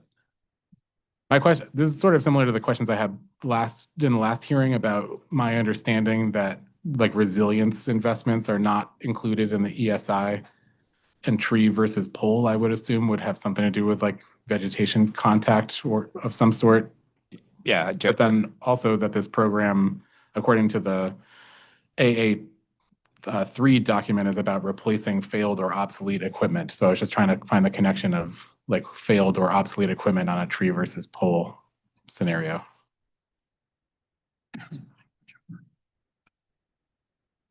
But the particular work order you're referencing is like you said, it's a tree that came in contact with one of our poles, damaged the pole and structures, and we had to replace the structures as part of that work. Okay, and that would fall under failed or obsolete equipment? Our vegetation programs that fall under resilience here is when we just do tree trimming, there's no other work done. When we're doing work like this, we're fixing poles or different equipment. The tree trimming gets part of that as well. So that's part of our core capital. Okay. Moving on to the next section of this exhibit, which begins at row 9337. I think that's where the customer-driven annuals starts.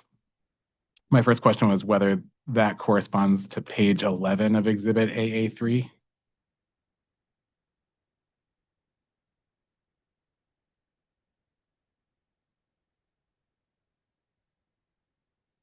Yes, that's correct. Okay.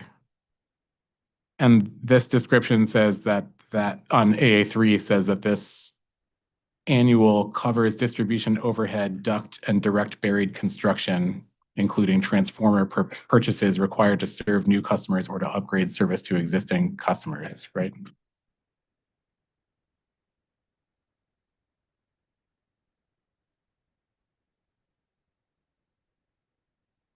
Excluding transfers, yeah. So it's all the overhead costs.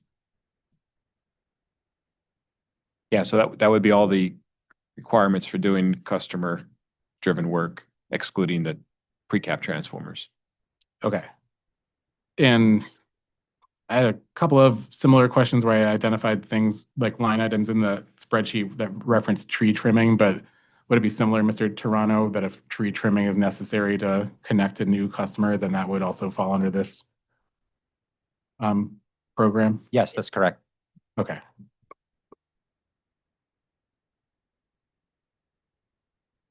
A lot of the work orders generally in this exhibit appear to just be addresses. Are those those would be the customer addresses for this section? Yeah, that's correct. So how does the company know internally like what work was actually performed if only an address is designated here? Yes. So within the work order, we have what's called compatible units, CUs. And those CUs then list all the assets or the equipment that's required on the work order. Okay.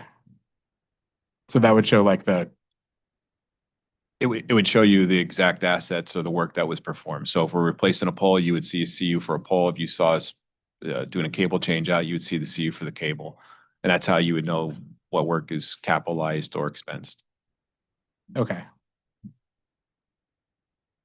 Starting the next kind of program on this exhibit on the spreadsheet, the late file attachment starts on row 23,067, 23067.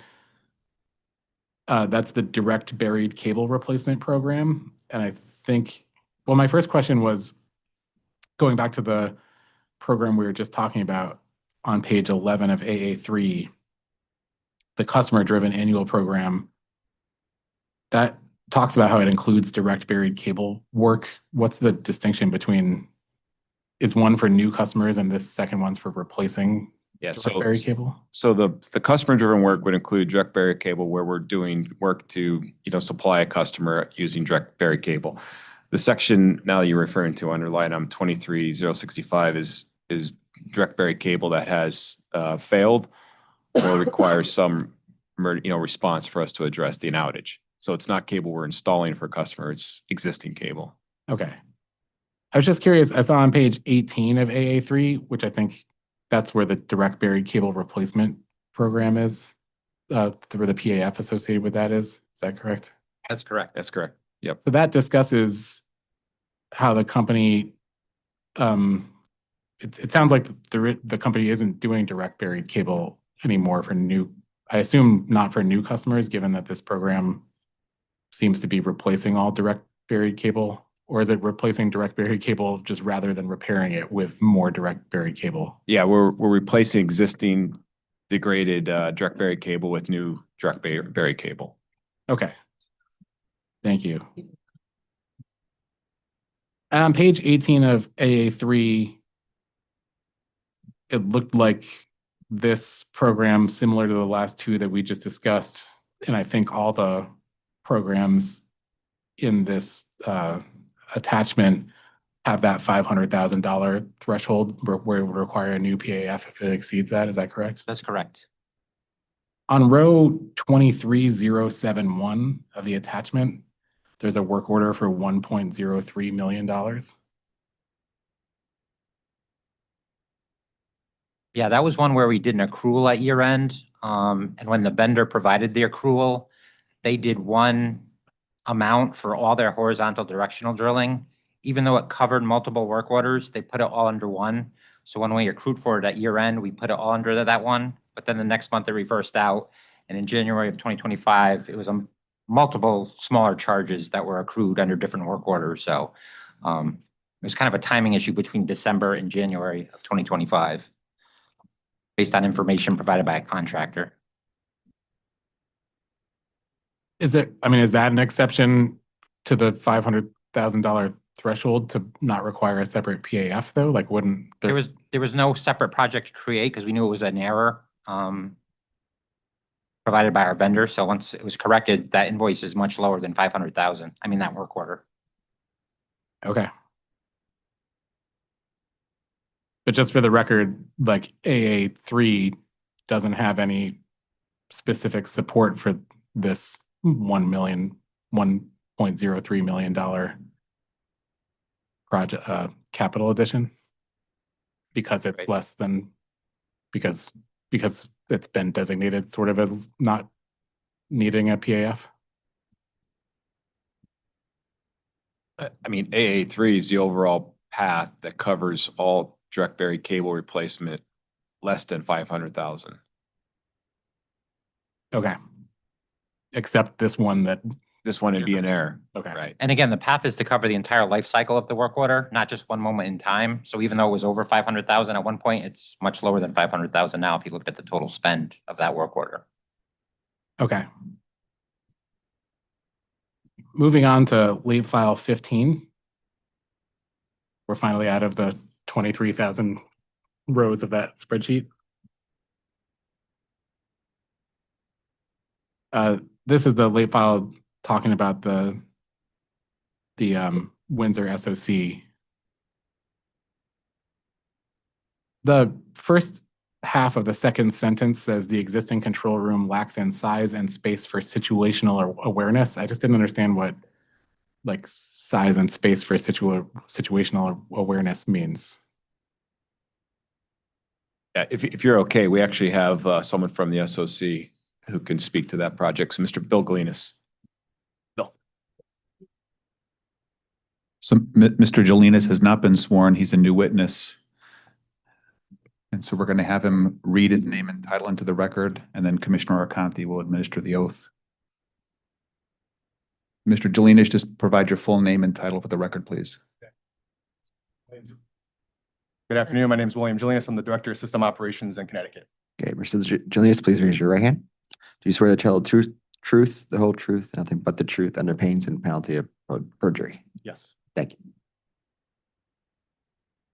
Oh, so the question again was just what the concept of like needing more size and space for situational awareness. I just didn't understand what that meant. Yeah, sure. So situational awareness in a control room operation setting, a lot more information coming into the control rooms now than there ever was back in the early 2000s when control room operations really kind of started in the US. So having more visibility in the control room, situational awareness for the operators really means the data coming in is visualized in a manner that they can process quickly and timely. So the way our current control room set up, it's almost in a cubicle fashion. They're divided. There's no span of control on the walls to have display boards or visuals to help the operators make assessments of the system. Okay. And is it not possible to just remove the cubicle setup and So the ceilings are very low in the control room currently. So our consoles currently go up and down. So there's really no headroom for additional space. We're in the basement of the Berlin building. okay. So it's like a vertical space issue? Yes, yeah, it's vertical space and also just general space, just for room for expansion for the amount of work that the operator does now and the control room supports. Okay. Thanks. And going back to the narrative response for LFE 15, skipping down to the key limitations of the current Berlin SOC bullets on page 1. Seems like the first 2 bullets are both effectively discussing space limitations. Is that accurate?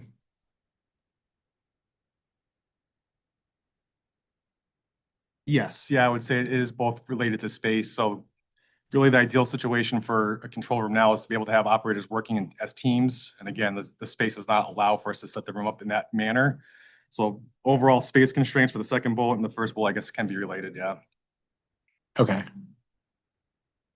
I would just add with the space constraints, there's more operational support outside the control room now, which we also don't have room for. So just not the control room piece, but also the operational support piece for the folks that are supporting the real-time operations of the control room. There's limited space there as well. And when was the current Berlin control room built? I saw that it was over 2 decades old, but I wasn't sure that. They moved to Berlin in 2004. So they've been in Berlin since 2004. Okay. And I saw the third bullet talks about the lack of dedicated simulator. And I saw further down on the second page that the Windsor SOC is going to have a training simulation room. I was hoping you could just explain like what a training simulation room is. Yeah, so these positions obviously very technical and detailed and require months and months of training, if not years for some operators. So having a dedicated training space is kind of the system norm now. So being able to run them through system simulations where we put them through different real world scenarios, restoration scenarios, load shed. We can't do that in our current setup. With the new control room, we'll have a dedicated space to be able to run them through those types of scenarios. Okay. And the fourth bullet back to page 1 talks about security shortcomings. It says that the Berlin SOC has had to retrofit outdated infrastructure to meet modern standards. With those retrofits, are there still security shortcomings? So we have security controls in place in the Windsor control room. They are not industry best practices, what we currently have. So I think we mentioned in the enhancements, like a person trap. So we are a NERC SIP control room. So we have to make sure we are applying by NERC standards, and NERC has to come out with best practices and best guidance for control rooms and PSPs and how people enter and leave a control room. We currently have controls in place to meet those NERC standards, but they're not the best practice. Okay. Is a person trap like where you enter one door and it locks behind you before the other? Okay. It prevents tailgating. We do not currently have that in Berlin. So we have controls around that through log entries. It's just very burdensome to the people that have to kind of man those doors. So that will go away with the Windsor facility. Okay. The last bullet of the Berlin SOC short key limitations, which is at the top of page 2, talks about technological limitations, which also, my understanding, seemed like a space issue. Like, was that about, does there just need to be more space for like the servers? Yeah, so all the computers currently in the Berlin are located at the operator's consoles. We're really with the added computers we have to have at the consoles to support the new systems between SCADA and DMS that are coming online, along with our corporate machines, there's just physically no more space to put IT infrastructure at the operator consoles. So we're addressing that in Windsor with bigger server rooms, getting the PCs away from the operator console, centralizing the IT infrastructure into one centralized server room. Okay. Do you know what the plan for the Berlin SoC is when the Windsor one is completed?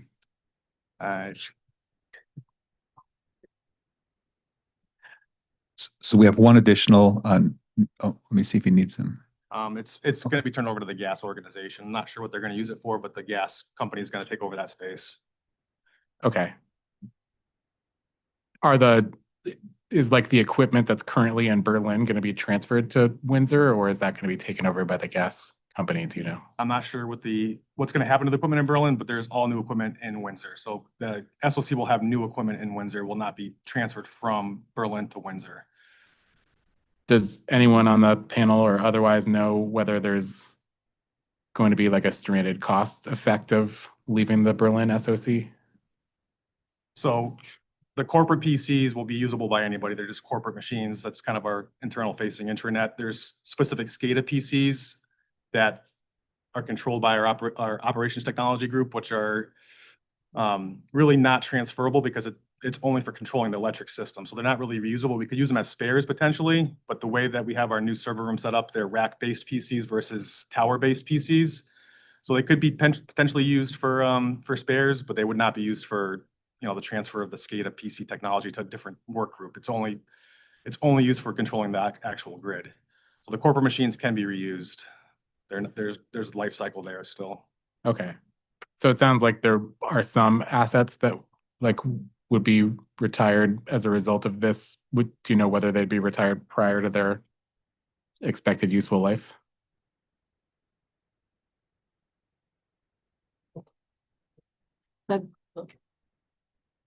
Subject to check, potentially there could be. Okay. Thanks. I'm going to move on to LFE 16, which was about MacBooks.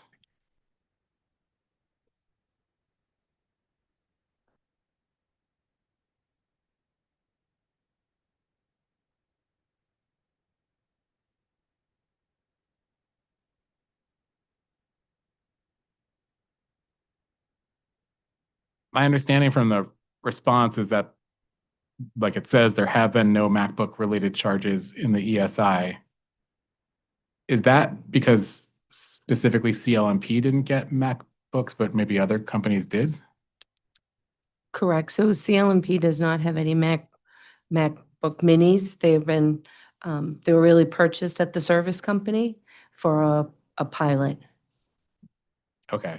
Because I saw, we talked about this at the last hearing, but like in AA3 on page 1623, there are multiple references to the benefits of employees being able to choose between MacBooks and Windows PC laptops.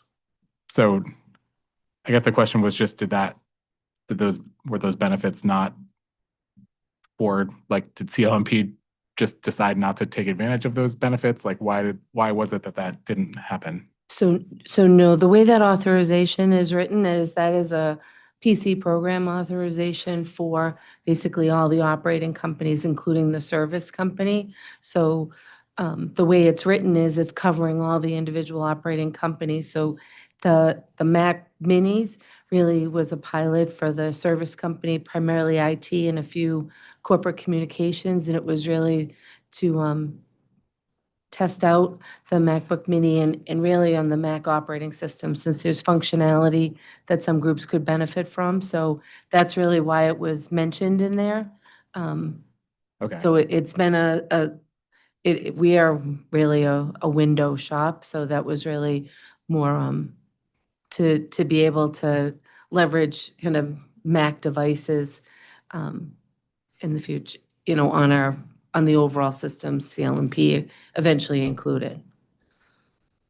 I'm a little confused because I know like a Mac Mini is a desktop computer, and like on page 1624 of AA3, it says that the program will improve the employee experience by offering employees a choice of Apple OS, MacBooks, or Windows PCs, and goes on to say that specifically desktop computers will be replaced with laptops, tablets, or MacBooks. So I was confused by the inclusion of the Mac Minis and LFE 16 and your testimony today. Like, I don't understand. I guess my question is like, so no CLMP employees got MacBooks despite this description, and if not, why not specifically MacBooks? So this, I just want to step back. So if you go to page 16, hold on.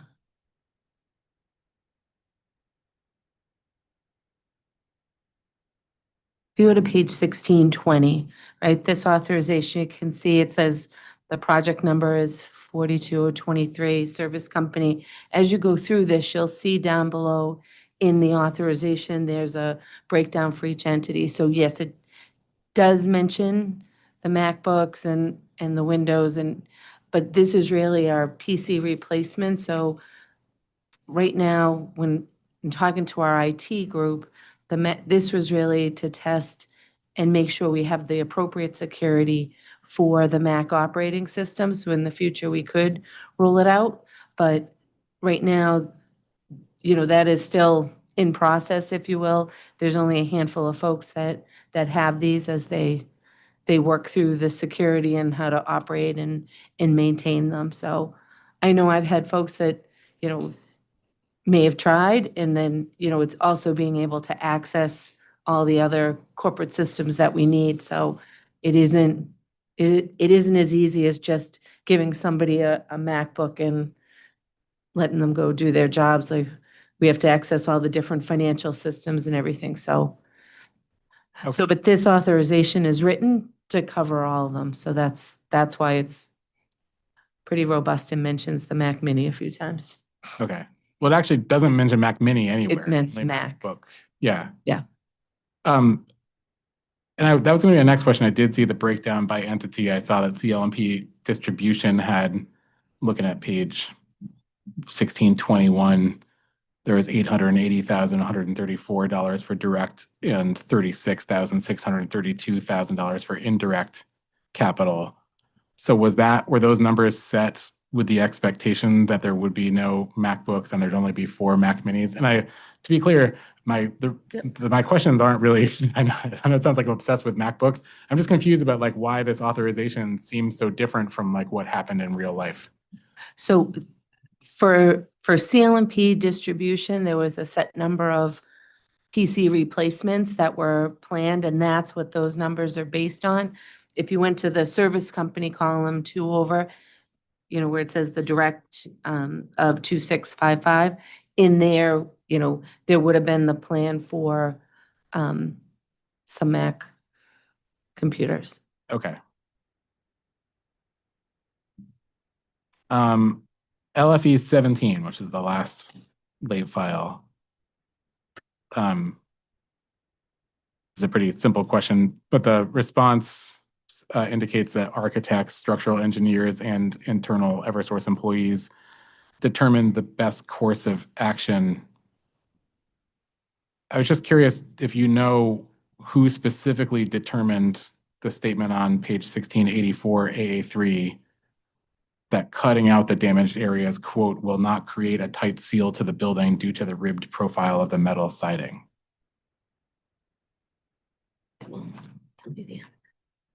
1 minute. Whoops, just give me 1 minute, please.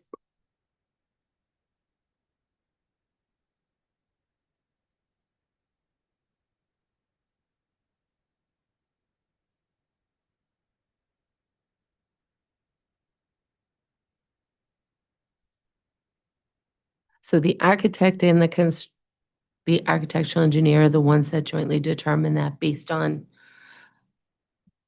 the design and the proximity of the assets. Okay, thank you. I did have one last general question, which is actually about, it's a general question just about how long the company needs to conduct the rate design once it gets a final decision in this proceeding. I asked the same question of UI this morning. the nature of the question is, given that there's pending legislation, pending the signature from the governor that would provide for state bond funding that could contribute towards EV and some costs in the SBC. I'm just curious, like, if the company receives bond funding and needs to adjust rates accordingly, does anyone on the panel have a sense of how long it would take to like conduct the rate design to adjust that?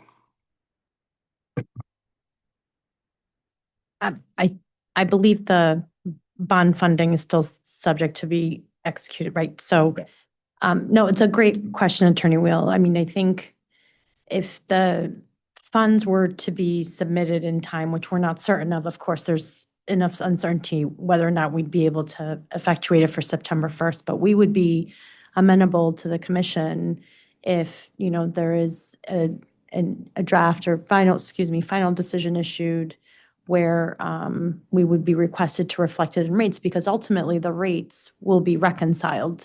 So if Pura believes that is appropriate, we can do so and reflect an assumption of a bond issuance within the next rate period, September 1 through April 30th, September of 25 through April 30th of 26.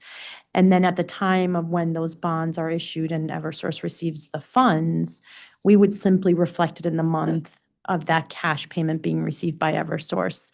That would flow through the rate reconciliation process within that month.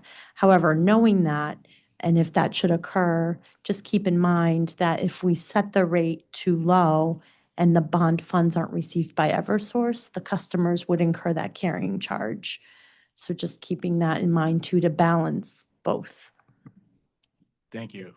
Yeah, and I just wanted to, it sounds like our understanding of how that would work matches yours, but to be hyper technical, like let's say Eversource received a check from the state in March of 2026.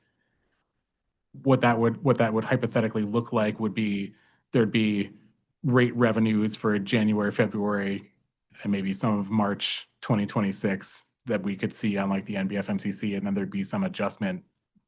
Basically, like the bond revenues would be accounted for the same way as rate revenues would be in terms of calculating the offset to the actual costs incurred, like on those, like if you look at the actual monthly exhibits. Does that make sense? No, I think the way I would see it, and I'll just confer with my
I can ask the question better unless you are ready to. No, we were talking through it. We're a little bit, thrown off guard here because it's a great question and we were trying to think of the mechanics between the three of us. And, the way in the rate setting process, we would set the level of revenues lower, assuming this bond funding would come in the future. So your revenues until the point in time when we get the cash receipt, your revenues would essentially be under recovering the costs, if you will. And then at the point in time in your example in March, when you receive that cash payment, when we receive the cash payment, it would come in through the rate reconciliation process in the month that the cash is received as a credit. Yep. So that's at the point in time that it would essentially adjust. But up until that point in time, it would likely assuming all things constant, it would likely be in a state of under recovery. I hope that Understand. makes sense. It does. And that's actually more advanced than I was asking. I was just asking, I was referring, and I'm sorry, I forget the name of the exhibit, but the exhibits that show on a monthly basis for the NBFMCC, for example, on a monthly basis, the actual expenses and then the revenues received. And each month there's either an under or over what it would look like in March, regardless of maybe what the way the rates are set. Would that bond funding just show as in the revenue column for that month? And then that would presumably create an over recovery for March, and then that over recovery might wind down as each month progresses and the company continues to incur expenses on the NBFMCC. Am I like envisioning that the right way? Yeah, I would say that initially when it lands in March, it's going to be recouping the under recoveries from the prior months. Yep. And then rolling forward, there would be an over recovery until it's completely used up by the expenses that come in.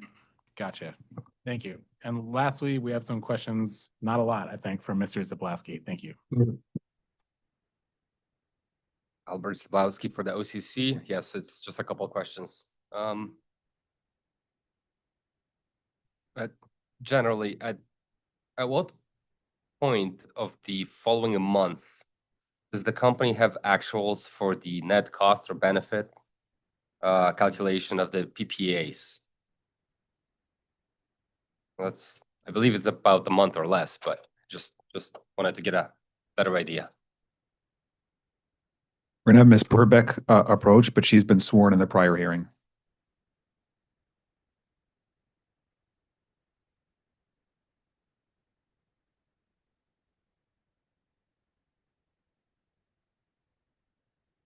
Preliminary information is available in about 10 business days after the close of the month.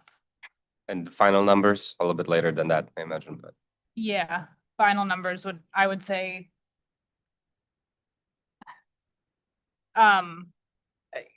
when we file them as part of the RAM proceeding, I would say.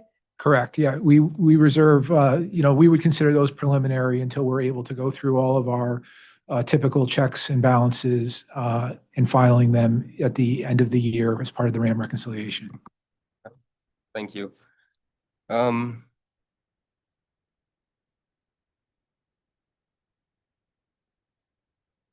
In the March 3rd filing, this is Exhibit F, NBFMCC.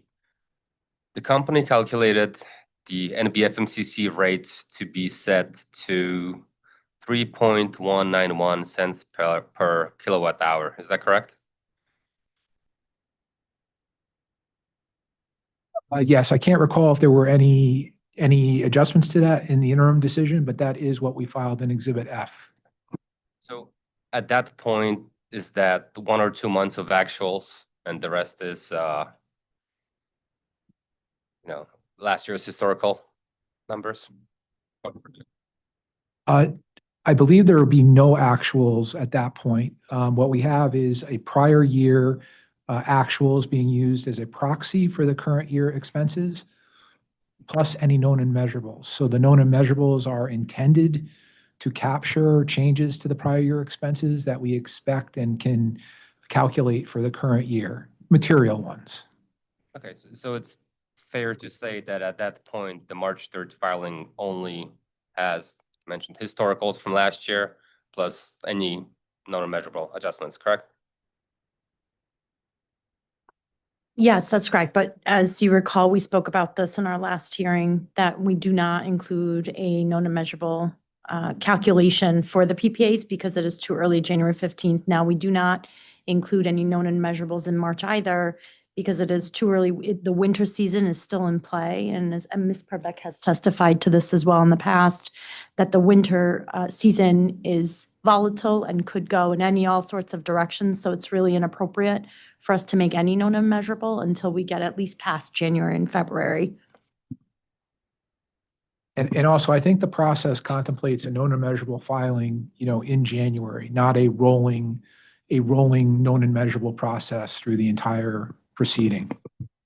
And to add one last thing, I'm sorry, Mr. Zablowski, we did include in our known and measurable January 15 pre-filed testimony, a section, and I remember Attorney Wheel had crossed us on this in the last hearing. We disclosed the section where we describe the PPA, that we cannot put it into our known and measurable. We would request that the commission and the key stakeholders allow us an opportunity to update it because of the material nature of the PPA cost impacts to the MBF-MCC rate, both cost and benefit.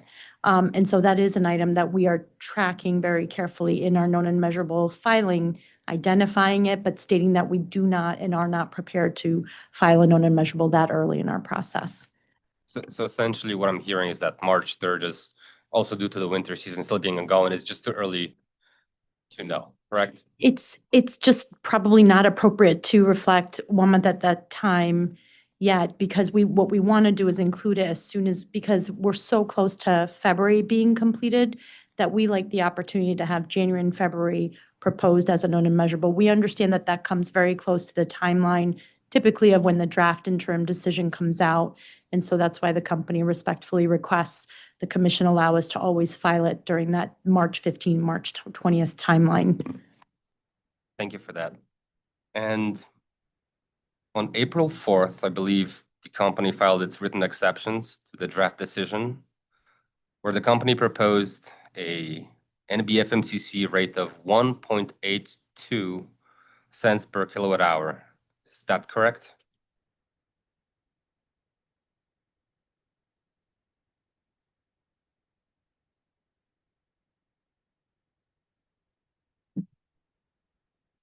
I don't have it up, subject to check, but I'm assuming that's what is that related to the MBFMCC adjustment to the PPA that we included in our written exceptions? Is that what you're pointing to, Mr. Zabowski? I am. And my follow-up question to that essentially is, would that be based on 3 months of actuals at that point? And the If rest you- is historicals? Let me just, if you wouldn't mind, give me 1 minute to pull it up, so we're speaking to the same page. Sure. Thank you.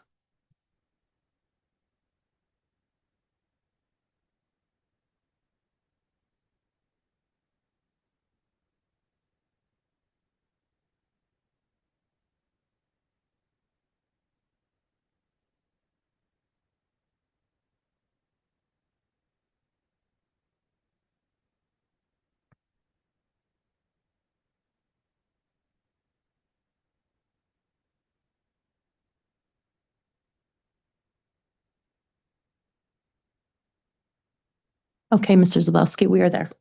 Okay. So is that 1.82 cents per kilowatt hour now based on 3 months of actuals, the April 4th written exceptions?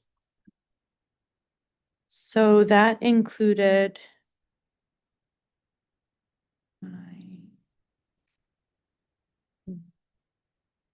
That's the LMP update, right? The 275. So that included the actual plus the forecast, the 275 Eversource recommendation at the time of our written exceptions. So it is those 3 months of actuals, correct? It included 3 months of actuals that were preliminarily calculated, correct? There was an adjustment that was noted by Ms. Purbeck in one of our late file exhibits. So March was adjusted slightly based on final information, still preliminary. Thank you. I realize when we talk actuals, we do talk preliminary until come in for next time. Thank you. Thank you. So the change between that 1.82 and obviously the original 3.19 cents per kilowatt hour is essentially the projection in the PPAs plus those actuals more than anything else. Is that a fair statement?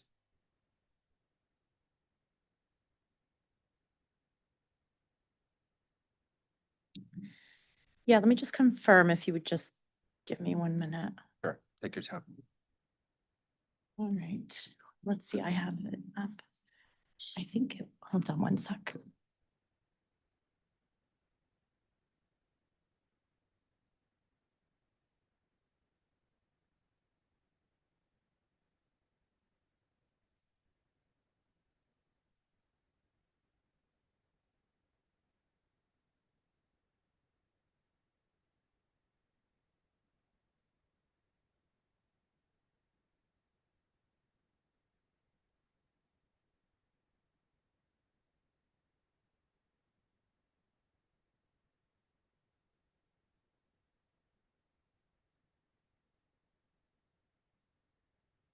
That is correct. So we just wanted to confirm what we believe to be the case. Sorry. That was the only item that we included that took our original filing from the 3.191 cents per kilowatt hour down to the 1.820 cents per kilowatt hour. Thank you. I appreciate the checking. So would you then agree that the change is about 40+% here from that March 3rd to April 4th?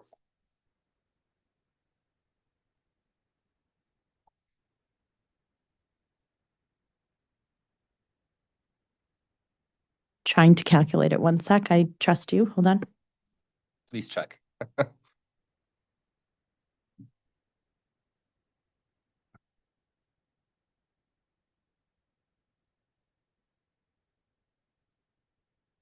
Approximately, yes, I'm coming to the same percentage. Thank you. Next question is going to be on RRU 10, Supplement 1, Attachment 3.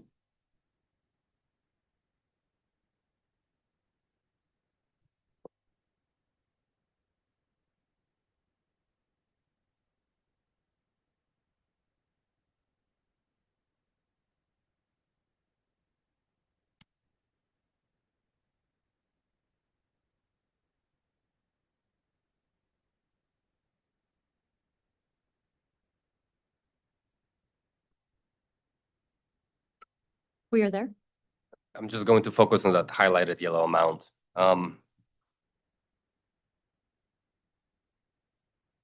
So in this exhibit, the company is showing the actualized incremental net PPA benefits as of May 31st, 2025 to be the dollar amount of $26 million.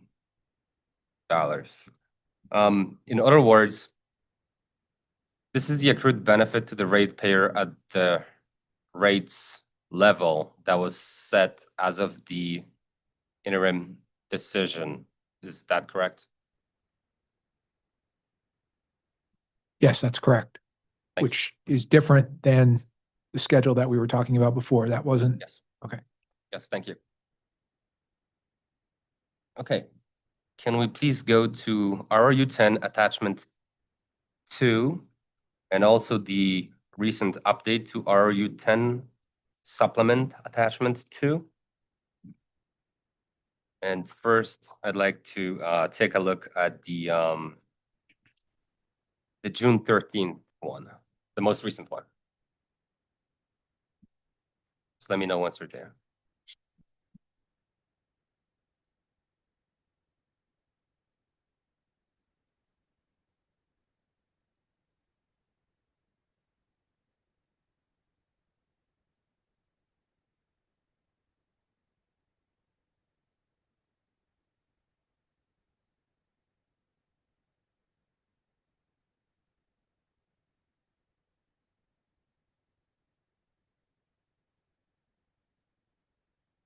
We have that. Okay. I am looking at the 2025 projection section.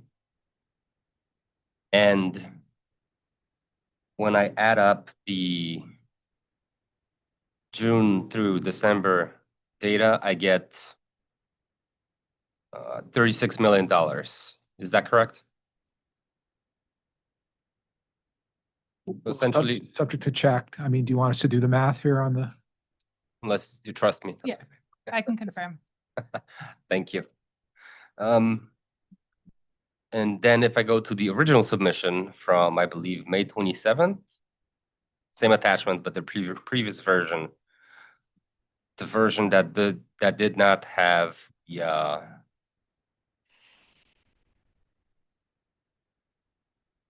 May actuals yet. I'm there. Okay. And if I look at the same June through December timeframe, I get $54 million. Is that correct? Correct. Okay.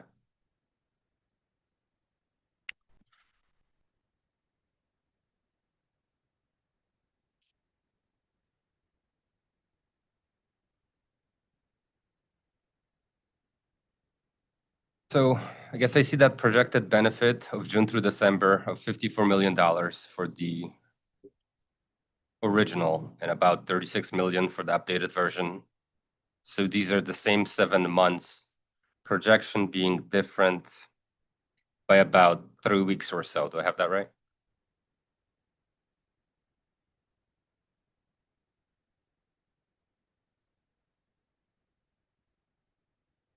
The RRU 10 SP01 was originally, RRU 10 attachment 2 was originally filed on, those dates were I apologize. RRU 10 attachment 2 used May 20th as the date of that calculation. Okay. RRU 10 SP01 used June 10th as the date of those calculations. Thank you.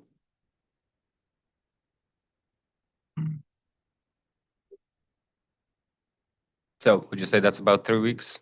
Or am I off here? I could be. Yeah.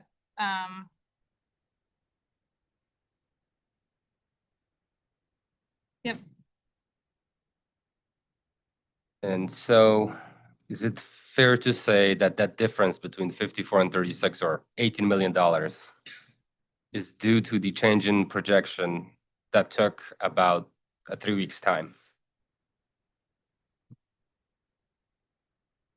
Correct. And with each of those, we also filed the attachment 1, which included the actual and estimated average LMPs that were used to calculate those numbers.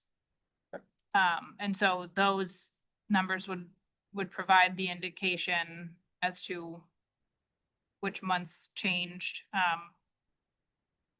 between the two different versions. Thank you. So I'll just rephrase that and you can say if you agree with it, that 33% change from 54 to 36 million is due to the changes in projections for the rest of the year. The only difference between them being that they are 3 weeks apart. Correct. Thank you. And that's all for my cross. Thank you so much. That's all from the OCC for this panel. Thank you. Thank you, OCC. Commissioner Karen? I don't have any questions either. Attorney Pace, would you like a couple minutes for? Could I please have 10 minutes for redirect? Sure. Thank you. Like the consult in the hallway. Thank you. Yep, we'll come back at 4:28.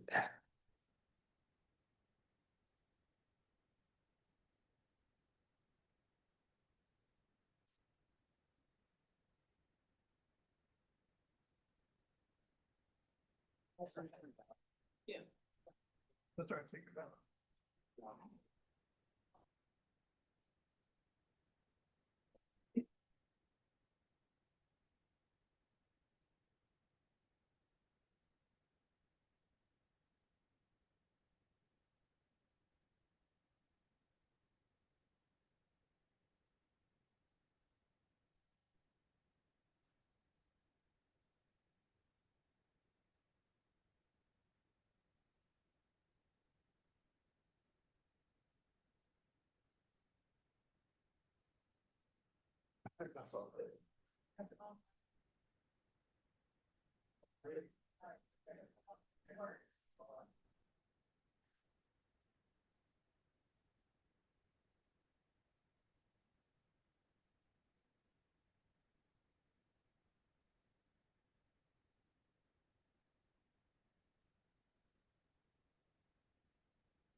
It was warmer here this morning.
Sorry.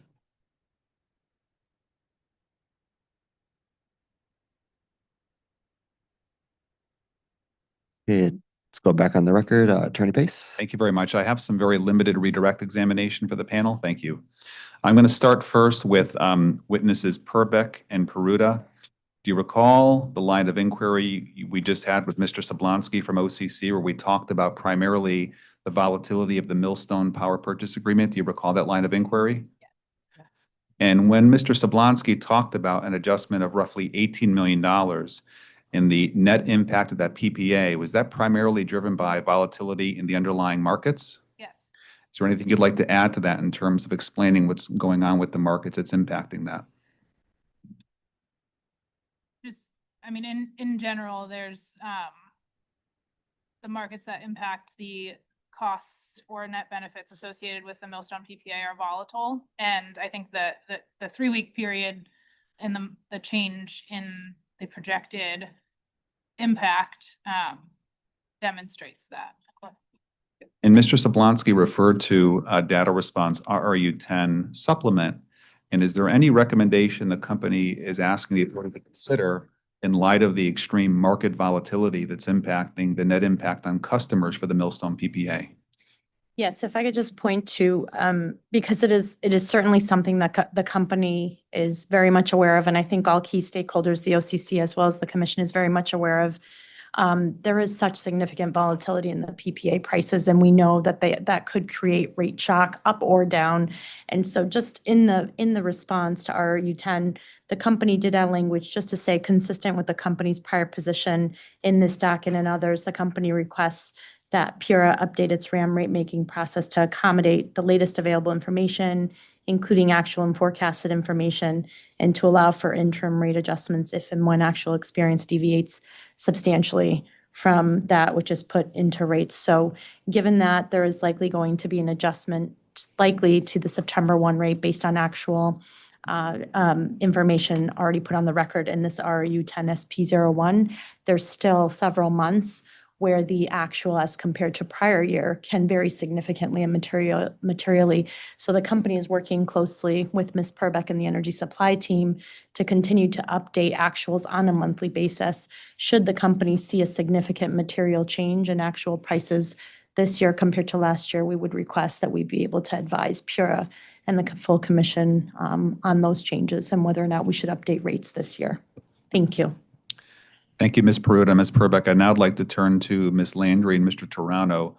Do you recall earlier today that Attorney Wheel from the OCC had asked you a series of questions that asked you to compare information in Exhibit AA3 compared to information regarding capital plant additions that appeared in late file 14? Do you recall that exchange? Yes, I do. And do you recall that you received a question about a project in the range of approximately $1 million, and then it was subsequently adjusted? Ms. Landry, can you provide any additional clarification or information regarding the adjustment that was described? So yes, I just wanted to clarify, because I didn't want it to come off that there was an error or something was booked incorrectly at the end of the year or a violation of a control, because that wasn't the case. What happened in this instant, the vendor provided us their year-end, the year-end accrual amount, and it applied to multiple work orders. Given the timing at the end of the year, what we did was we knew it was going to be under 500,000 when you looked at all the work orders, but because of the timing, the journal entry was booked, the amount was booked to one work order. So that's what you see on the schedule, the over $1 million, but at no point was any work order greater than 500,000. That was really a timing issue at the end of the year. So in January, what happened is that amount was applied to the appropriate work orders, and a discussion was had with the vendor to make sure we get the more detailed entry for the year end. So that was all. Thank you. Thank you, Ms. Landry. That completes my direct examination. And Commissioner Arconti, when we were outside in the hallway, we also talked about an administrative issue. And that is, you granted permission to submit late file 13 supplement 1, but you left open until the end of the hearing the precise due date. I know the brief is currently due on June 20th, and I asked my witnesses, how soon can you provide the information? Because my expectation is Attorney Wheel would want to cite to the information in his brief.